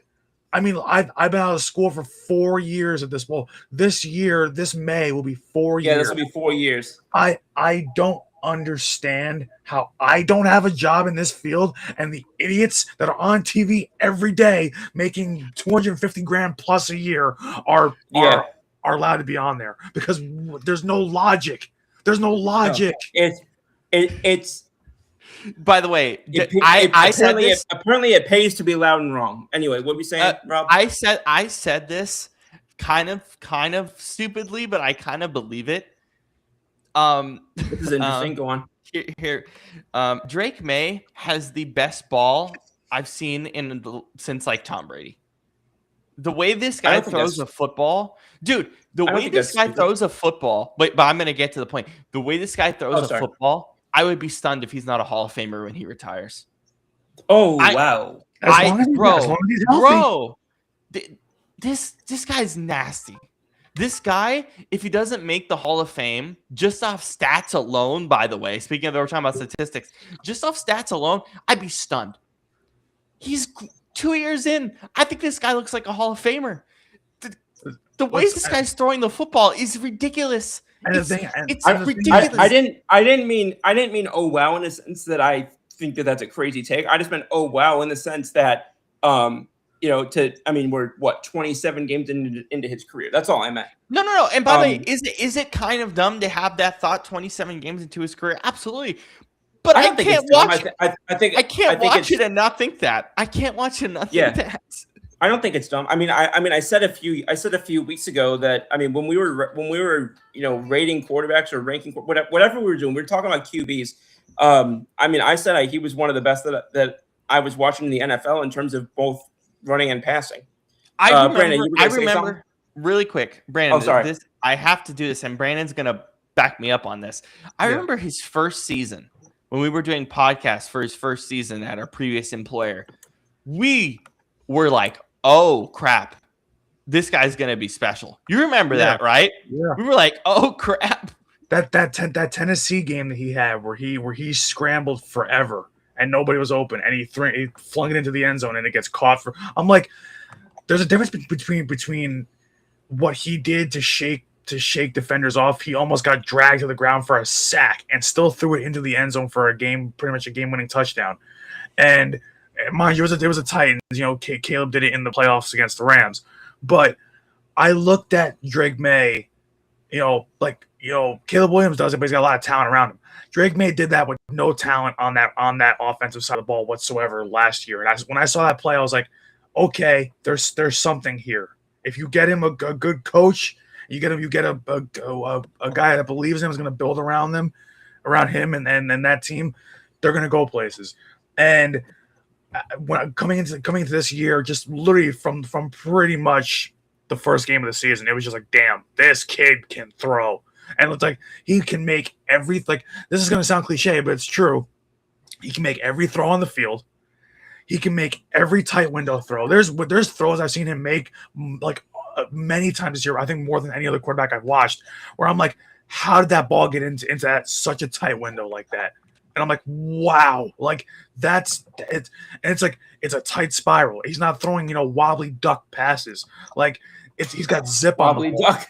Like that's it's like it. Every time I watch him, I find something new to like that I'm wowed by with him. Like it's crazy. Like now listen, in a couple of years, we can be annoyed by him like the same way we were annoyed with Tom Brady. Like, oh, here goes the Patriots again. It's like, oh, here goes Tom Brady. It was, oh yeah, oh, here goes Drake May.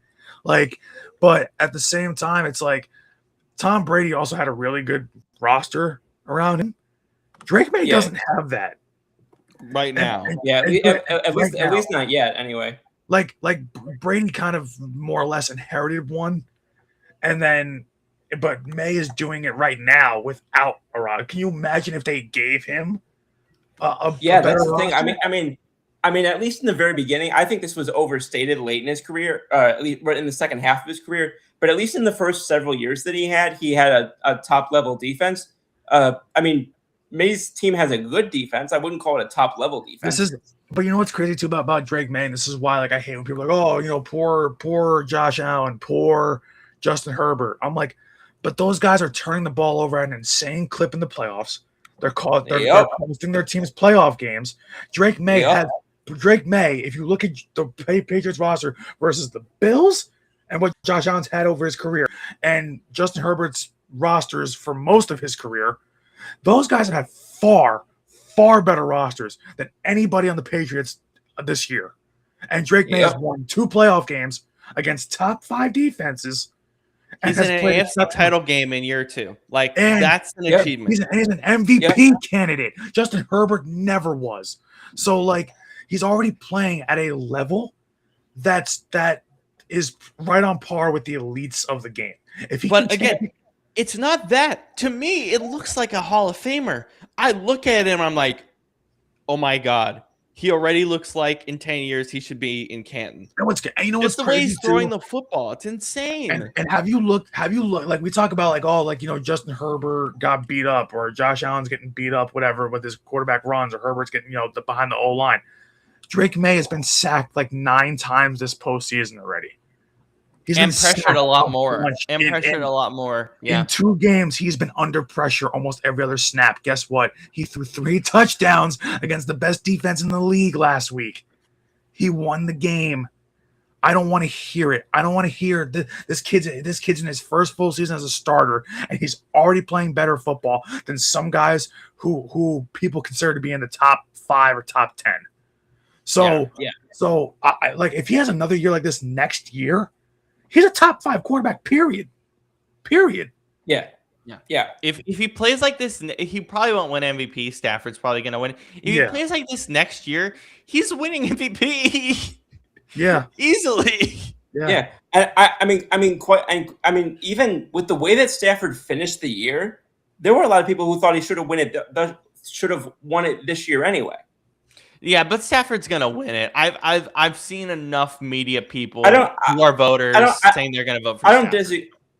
I don't disagree with that. I'm just saying that there were a good number of people at the end of the year who thought that Stafford kind of played his way out of it, and that May was the one who kind of was playing his way into it. You know what's funny? This is the Aaron Judge and Cal Raleigh debate again. It is. Oh God. Like, which is funny that's happening with a show of Yankees and Mariners fan. You know what? I said this too. I said that Aaron Judge should have won it anyway. Yeah. Yes. And so I was happy about it. Also, I want to add in one thing very quickly. Speaking of Yankees and Mariners, I just advise everybody, when your favorite team makes a trade and and it stirs up a visceral reaction for you, you might want to have more patience than I did, because 14 years ago tomorrow, the Yankees and Mariners made a trade that I literally was crying about when the Yankees traded Jesus Montero to the Mariners for Michael Pineda and Vicente Campos. And Michael Pineda went on to have 10 wins above replacement for the Yankees, and both the guys that the Yankees traded to the Mariners had negative WAR for the Mariners. Yeah, so, thanks for ruining my life really quick for the last 10 years. Yeah, just a little lesson that I learned as an 11-year-old. And there's only two things that I remember about Michael Pineda: his Mother's Day game where he struck out like 16 batters. Yeah, and the dumbass pine tar game. And the pine tar. That's the only 2 things I remember about Michael Pine tar Pineda. Game. What? Okay. So I'll give this to you in 30 seconds. So basically, against I've heard about this in passing. It was either the Blue Jays, and he had been checked for because they were doing this was during the whole sticky stuff craze. So they were doing a check on him. It was so obvious too. And no, because if you remember the game before, so this was the game before that one, where they were doing a check on him, and people were there was still speculation among fans in one thing or another, but he was let to pitch the rest of the game in one thing or another. He comes out the next game, which is this is against the Red Sox. He comes out the next game. I'm pretty sure John Farrell was still managing the Red Sox, and this is and he comes out against the Red Sox. It's on the back of his freaking neck. Yeah, it's on his neck. I do remember this. Yeah. And I can remember the ump going up, him doing his neck like this, the ump going like this, and he's going, "That's pine tar, you're out." Okay, and the pine tar thing. The pine tar thing confuses me, right? Are you allowed to have pine tar as a batter, but not as a pitcher? It's a certain amount. It's a certain amount, but here's the issue that I had. I was less annoyed about him using pine tar than I was about you putting it in such a stupid ass place. True. Yeah, it's on the back of your neck as a pitcher, and you're under a microscope because you just had what happened in your last start. You know what's gonna make this whole pine tar thing funny? Sorry, Brandon. You know what's gonna make this whole pine tar thing funny? Shane gave me the bat that I use when we go play baseball. that bat has pine tar on it from like 10, 20 years, like 10, 15 years ago. It's Yeah, still on there. I can feel it. That stuff doesn't wash off. It's pine tar. I don't want to wash it off. It's baseball. I'm gonna leave it on there. Funny? I just went on YouTube and I typed in Michael Pineda just to see what would pop up. The first two things that pop up: Michael Pineda, pine tar on hand. Michael Pineda, 16 strikeouts, Mother's Day. Yeah, that's literally the two biggest moments that he had in New York. Does John Boy have a recap about the pine tar thing? I hope so. I hope so. Oh my god! I you know what? I'm gonna look real quick. And you know what's funny? That segues into our baseball stuff. If you want to get into that. Oh yeah, it does. Here, let me. So, pardon me. Sorry. First off, Rob, did you have anything further to say about the Mariners? No. Well, about I meant the Seahawks. I meant the Seahawks. Nope, we're good. Let's go on to some baseball. All right. So, just real quick, we'll kind of breeze through this part really quickly. But MLB Hall of Fame voting, they made the announcements on Tuesday. The two Hall of Famers this year, inductees this year rather, are Carlos Beltran and Andrew Jones. We kind of both, we kind of all expected that. I think. Is there anybody that you think got snubbed, or anybody that you're surprised got in or didn't get in? Brandon. I think for me, what stood out was I knew Beltran and Jones were getting in. I think we all kind of did. Those were the first two guys on my ballot. I don't know. I still kind of don't know why Bobby Abreu didn't get in. I think he probably should have. He's not first ballot, but to me, he'll get in probably next year after, something like that. Cole Hamels should get in eventually. Does Felix have a real shot now, or are people freaking out for no reason? Felix actually had one of the biggest jumps from last year of anybody. Does he actually have a shot or not? That's all I want to know. Here. I'm double checking the numbers right now. Yeah, what was the percentage that he got? That's what I'm trying to check. Here we are. Okay. This is like trying to. There we go. Okay, I see it too. Yeah. So King Felix had 46.1%. Bobby Abreu had 30.8%. Now, the differentiation I want to make is King Felix is only in his second year and he's at 46%. That typically people who have that number, if they don't have like strong character issues that have them where guys who are going to vote for them are already voting for them, and guys who are not going to aren't going to start voting for them. Typically, guys who are at 46 and don't have those issues typically tend to fare well, especially if they're only at their second year. So I think that he's got a good shot to get in. And then Bobby Abreu, I'm less optimistic on, given that he was in his seventh year and he's at 30.8%. I'm less optimistic about him, but I'd be curious to see how the Voters Commission, or whatever they call it, the Veterans Committee. Curious to see how they handle his case as well. Cole Hamels also a first timer, 23.8%. That's not bad for Hamels though to start off. And just as a reminder to anybody who's watching, you need 75% to get inducted. Like I look at it this way, like we're because obviously you get 10 ballots in total before you go to the committee. So yeah, I'm surprised that Andy Pettitte can't cross even the 50% threshold. Like, he was tracking higher in the pre-ballot, like the ballots that had been out before the announcement. There must have been a lot of private people who didn't vote for him. I get that people here's the problem. You're gonna let David Ortiz. David Ortiz was a great baseball player, but you're gonna let Ortiz in with his shaky PED kind of history, but you're gonna deny Andy Pettitte because of HGH, which wasn't tested for yet, and apparently was only used for 1 year to come back from an injury. But Pettitte also has, when you look at the total numbers, he's got 5 rings. He's got an ALCS or World Series MVP or something like that.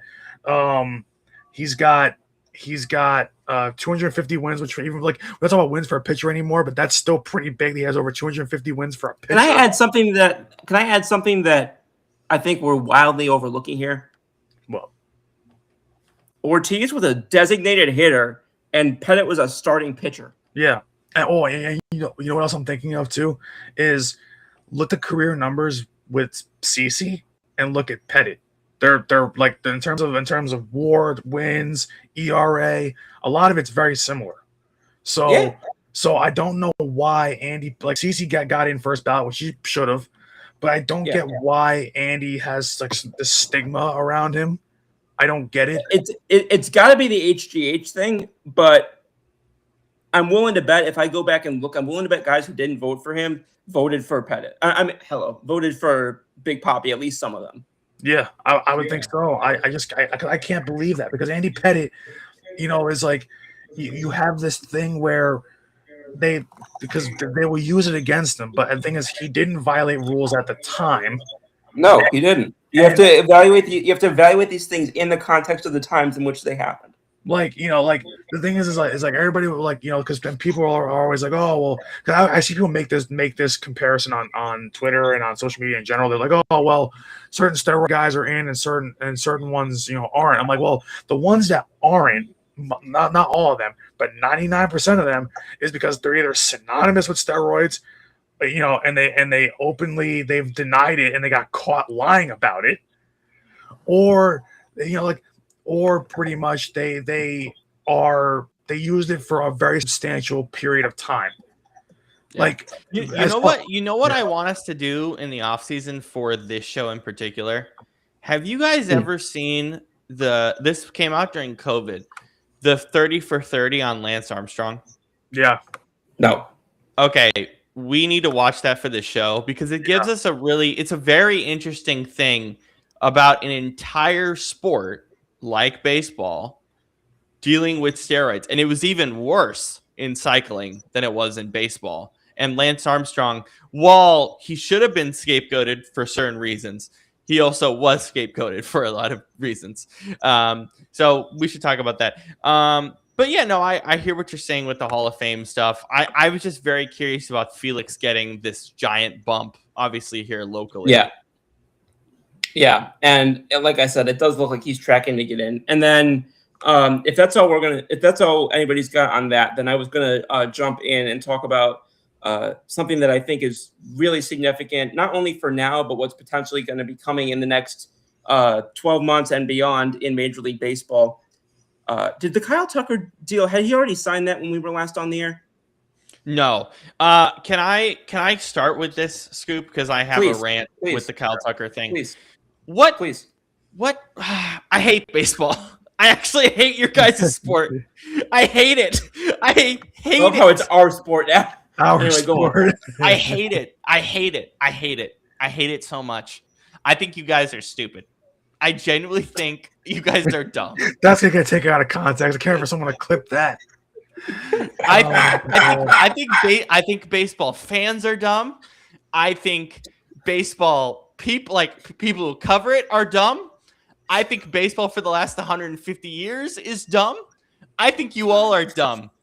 I think all of you are stupid. I think all of you are amazingly stupid. Well, we know who's the Stephen A. Smith on this show.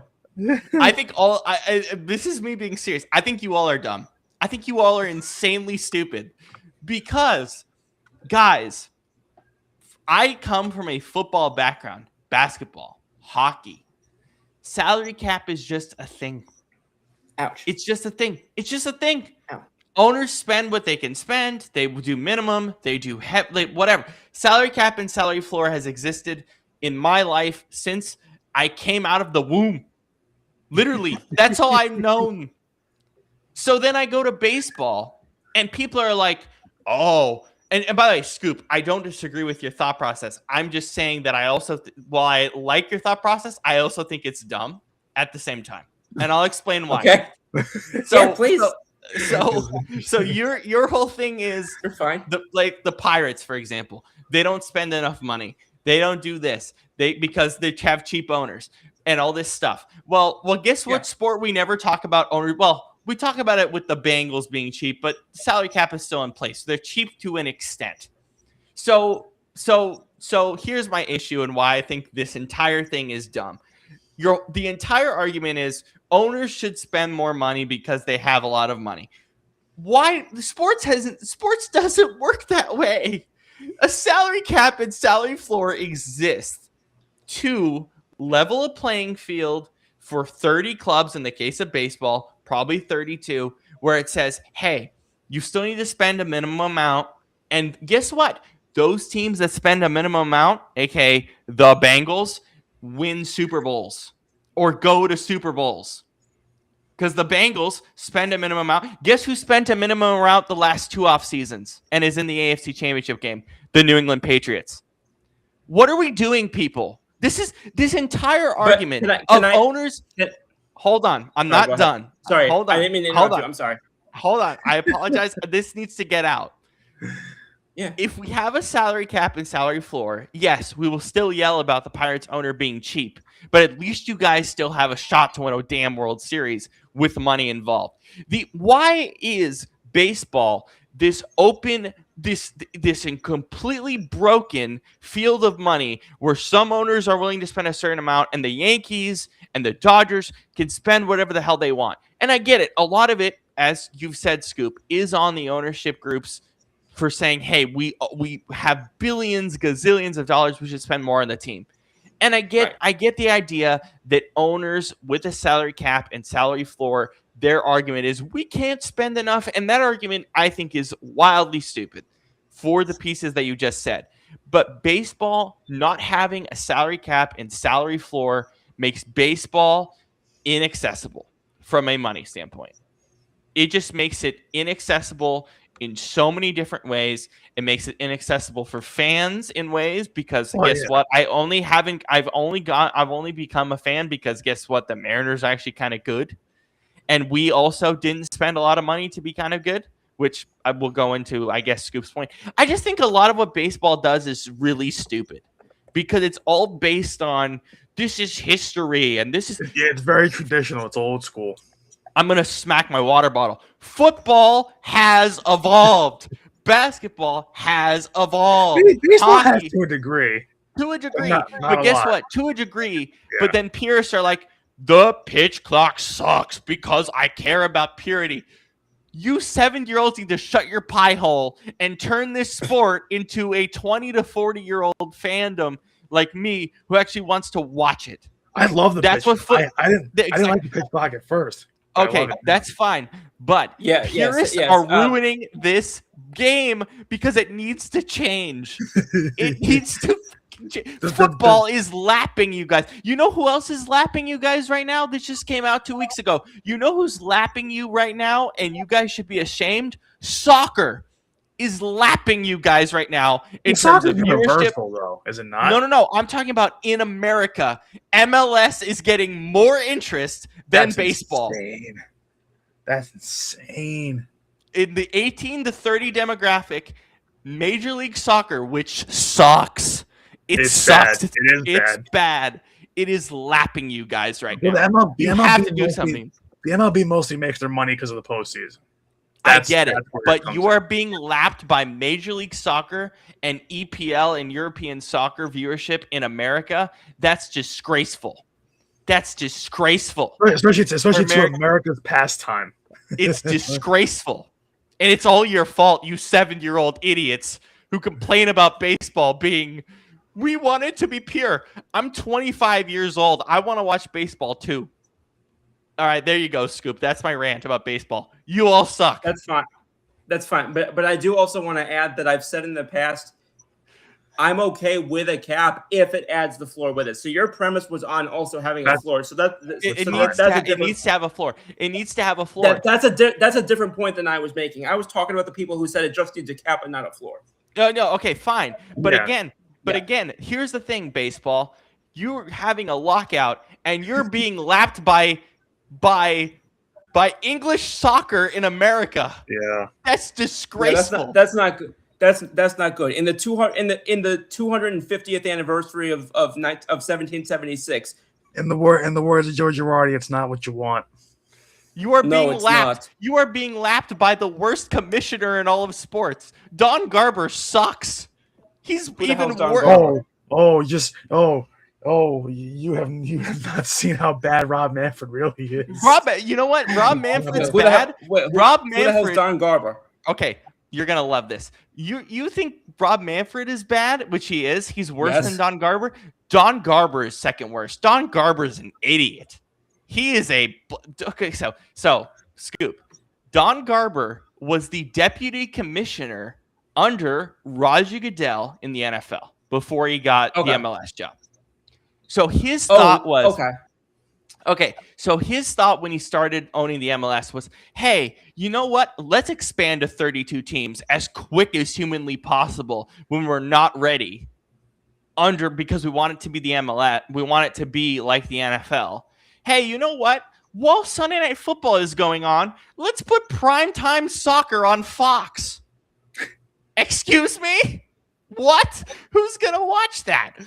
And then, how about this? Let's put a 10-year, $10 billion deal with Apple TV Plus so nobody can watch our games. Not even your local markets get access to your games anymore. Those streaming exclusivity deals piss me off to no end.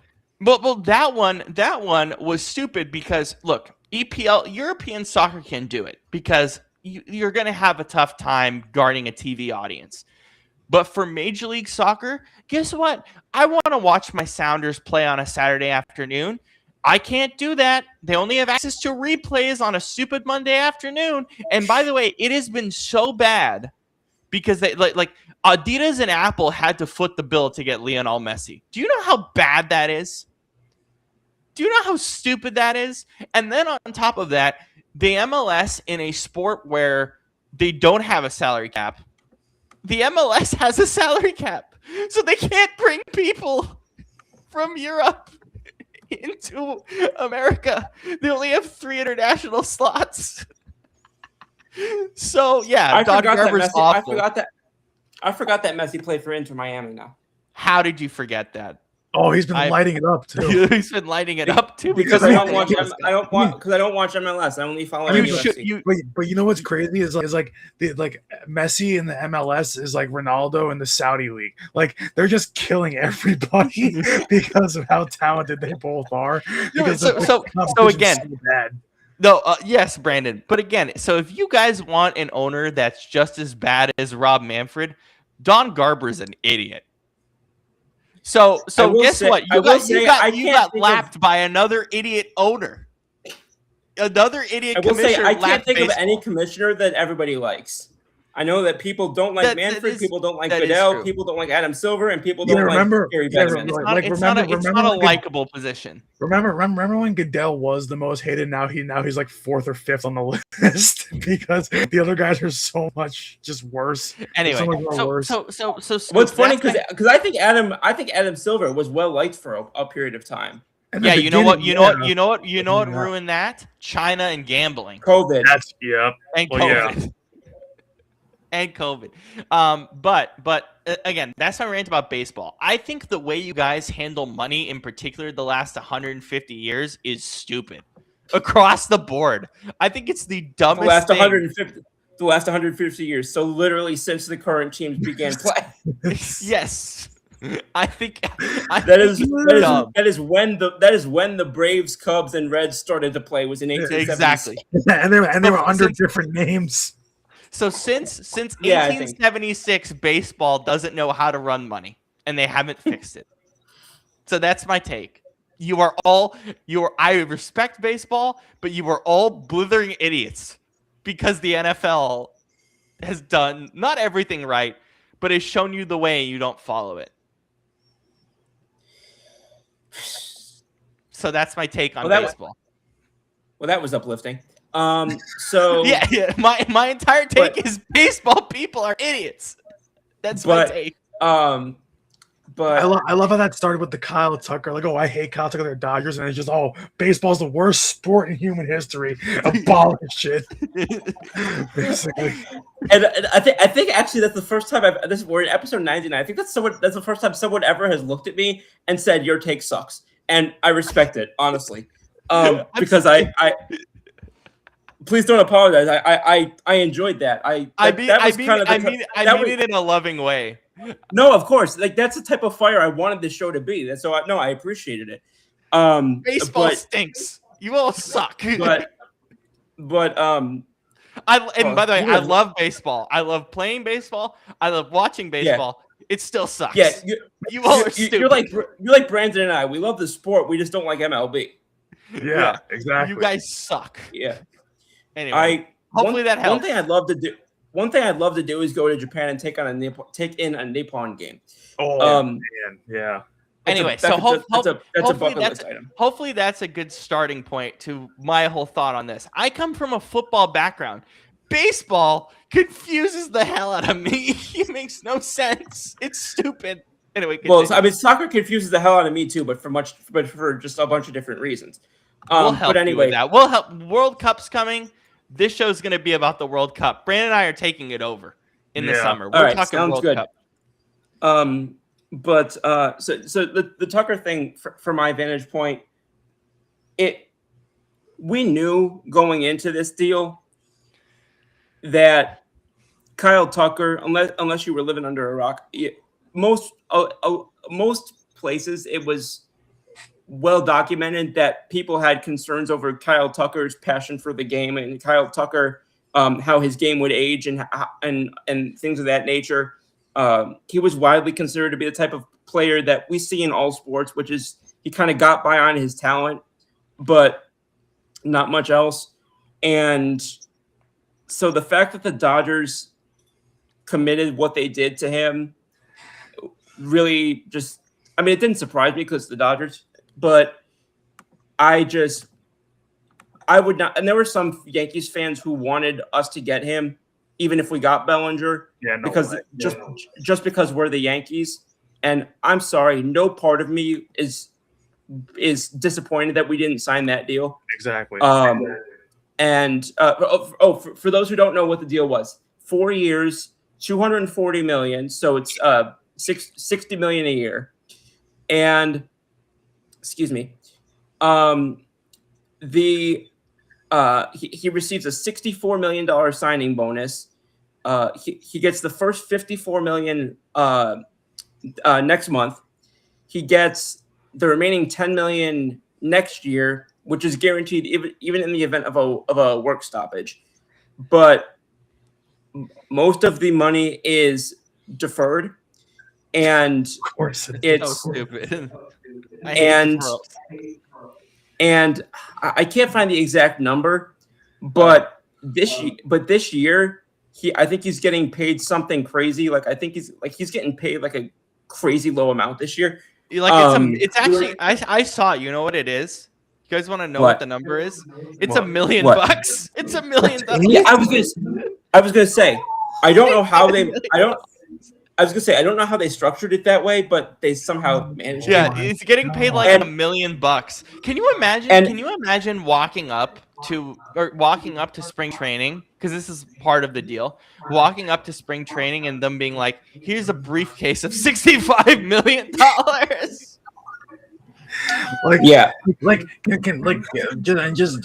know that the years are like obviously half of some of the best outfielders in baseball, but he's making $20 million more a year, pretty much just in basic terms, $20 million more than Aaron Judge. Like that should not be how. And I'm pretty sure he's only making, because I know there's deferrals in that deal too. Yeah. But I know he's only making like $10 million a year less on average annual value than Shohei Ohtani. Which I'm sorry, Shohei Ohtani should not be in the same class as Kyle Tucker. So please, salary cap, salary floor. You all are blithering idiots. Yeah. I will say I'm willing to bet one of the first two topics that negotiations in the CBA will have next year is how are we going to handle contract deferrals? No, we're going to get rid of them. We don't have that crap in the NFL. We don't have it in the NBA. We got to get rid of them. It's stupid.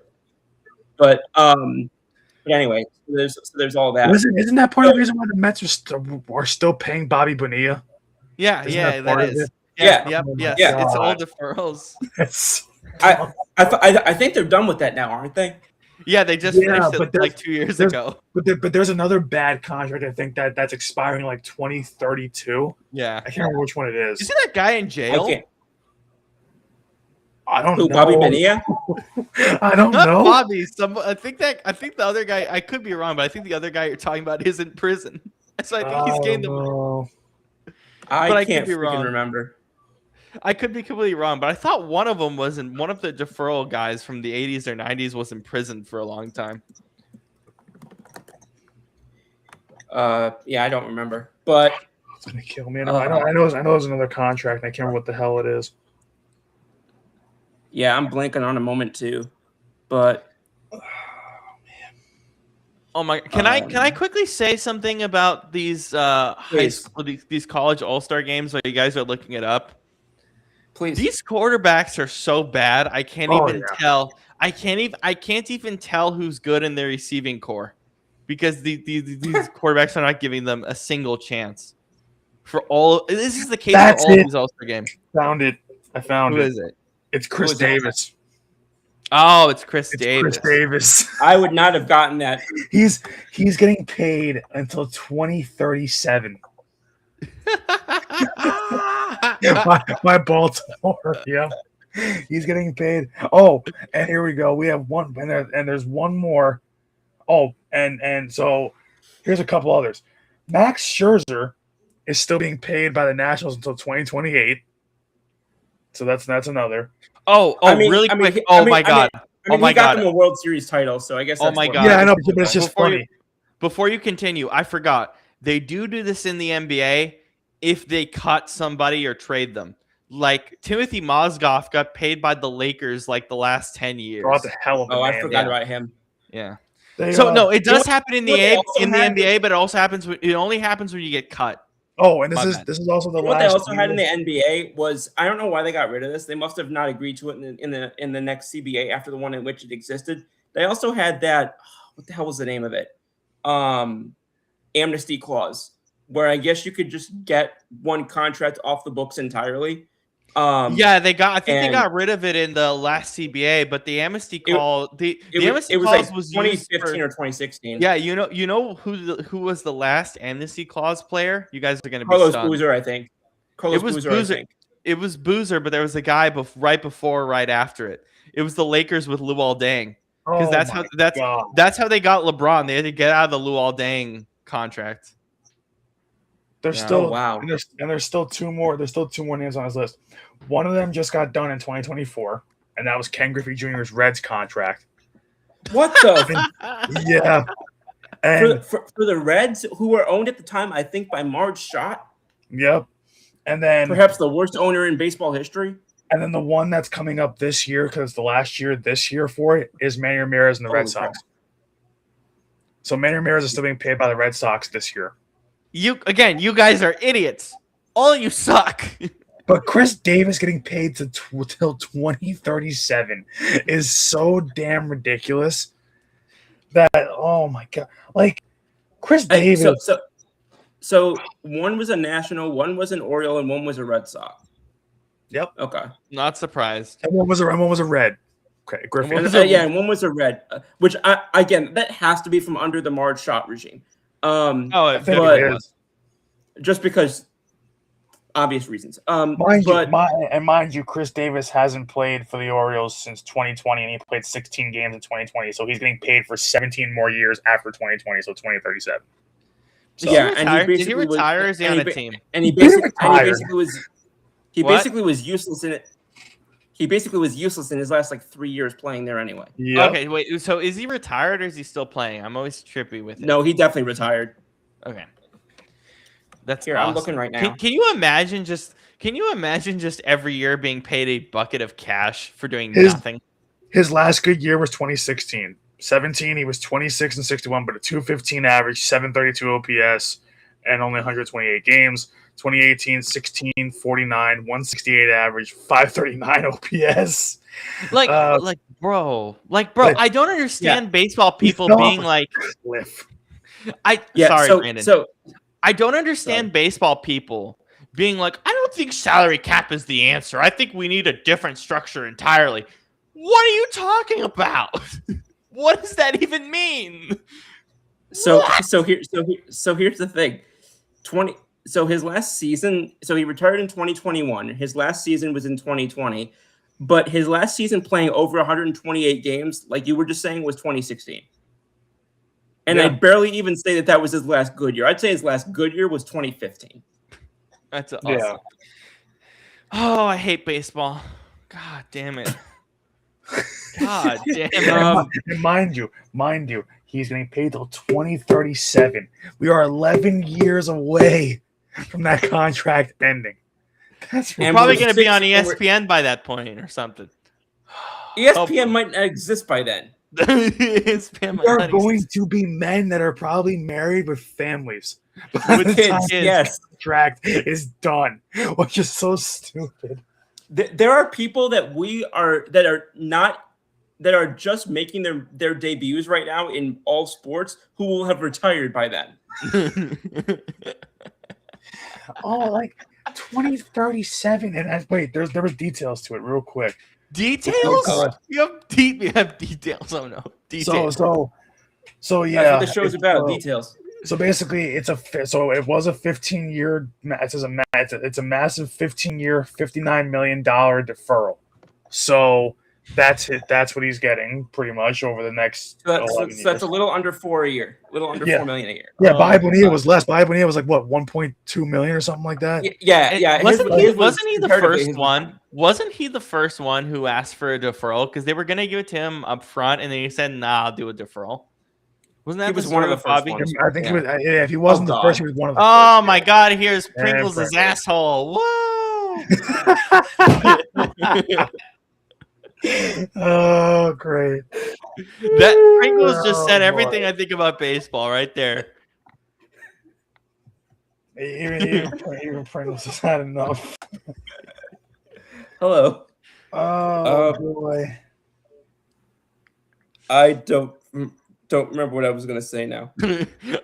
Okay, can we talk about the Yankees really quick? Wait, Bobby Bonilla's not done yet. Real quick, Bobby Bonilla's done in 2035. So he's not done yet. Oh, I thought it was 2025. No, 2035. Are you guys are the Yankees going to do anything new and exciting, guys, or are you guys just going to bring the entire team back? That's what it seems like. I would guess we're going to bring in one more piece, but I don't think it's going to be a starting pitcher. I think it's going to be either a reliever or I think what you might see is trying to get a high-end reliever by trading one of Dominguez or Jones. Yeah. My guess based on how the team is structured this year, I think it's more likely to be Dominguez that gets traded. I'm sorry to disparage Pringles' private parts on the show. Pringles is clearly not happy with me. I could clearly tell, but that's fine. She is sitting there defiantly. I didn't mention this earlier. She managed to disable my keyboard earlier for like an hour. What? How did that happen? I don't know. She stepped on some combination of keys earlier that keys? That might have been what it was, but I'd push a button, nothing would happen. All I would hear was a little click. Okay, that's sticky keys. You need to disable that. I'm going to show you how to disable that. Okay, can you do me a favor, Super Bowl week, Scoop, with Pringles? Yes, I'm trying to look at you. I'm trying to look at you. Can you do that thing that they do with dogs where they put like 2 bowls of water and put like both of the teams that are in the Super Bowl and have Pringles make a pick for the Super Bowl and put it on social media? Okay, sounds good. I want to see if she breaks a bowl, like an entire bowl. It works out great because she has 2 water bowls. Nice. Yes. Do it for the Super Bowl. Pringles can have a pick. That's a great idea. So we're through 2 hours now. So did we have anything else that we really want to get to on the agenda, or do we want to save anything for next week? The NBA gambling thing that you put on our agenda, if you don't Yeah, mind, can we skip that for next week? I want to do more Yeah. research on that before we talk Yeah. about it. Yeah, I'm not informed. Yeah, enough absolutely. about it. Yeah. Well, yeah, because it had also just happened when I threw it on there. So but I know why they did it this week though. It's because the All-Star voting was this week. Nobody cared. That's part of why.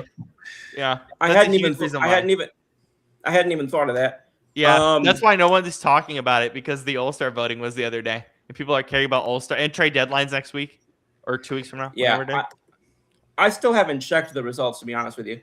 For All-Star voting.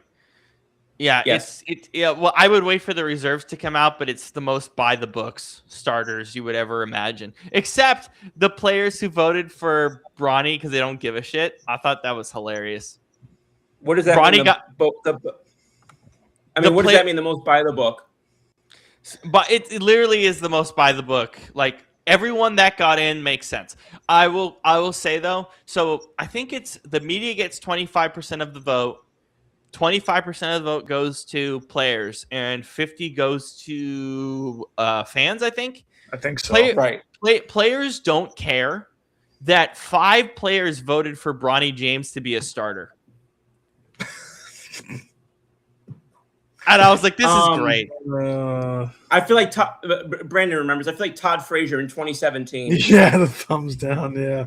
Why do players get a vote? They don't need a vote for the All-Star game. They really don't need one. Like, imagine they giving don't care. Like, imagine giving the vote to LeBron. LeBron's going to vote for all his friends and his son. Well, I will say this.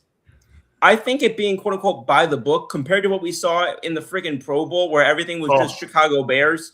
I think I'd rather have it be by the book. Well, I mean, it's by the book because it's the NBA. If you're a superstar, you're a superstar. You're getting in. It's not that hard. Yeah, well, we need to fix it. We need to fix this Pro Bowl voting. Jesus, good Lord. You know, I think 25% of the Pro Bowl voting, I think it's very similar. I think 25% is also media. Yeah, but football fans are dumb. So they're not as dumb as baseball. Well, I was just gonna say, so far we've completely violated both baseball and football fans. Yeah. Welcome to What's the Scoop?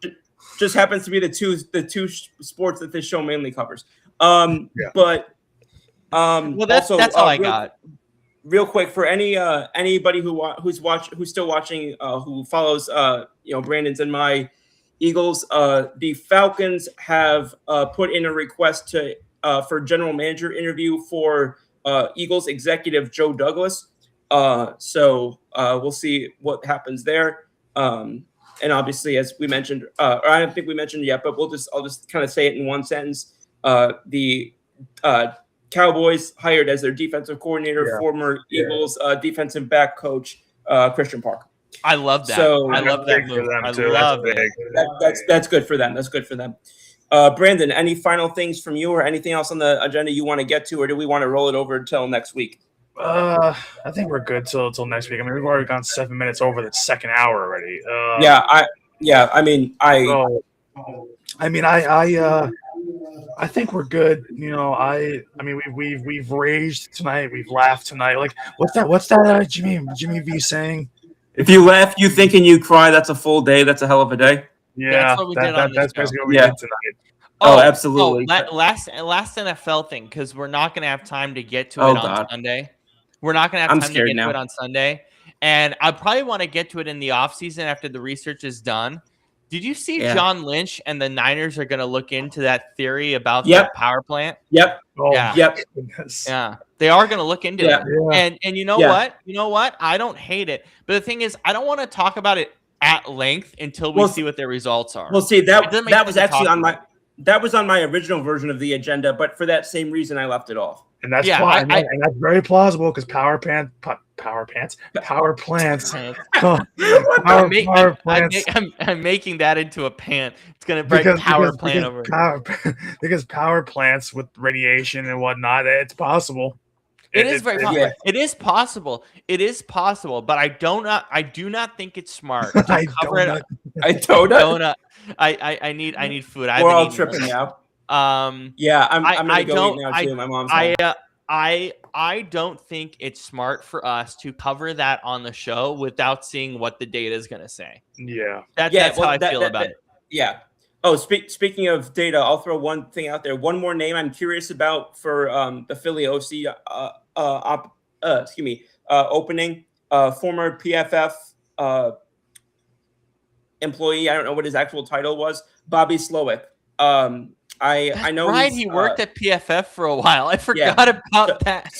So he's got, and I know that they were interested in interviewing him. So I'll be curious to see if they go that route. Just something I know he hasn't had play calling experience, but that experience does intrigue me. PFF, call me or I'm gonna call you because I'm very interested in putting FAH on PFF.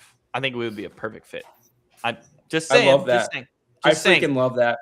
Just saying. I've worked there multiple times. That was one of the groups that we didn't contact that I'm gonna contact this summer. I love that. I love that.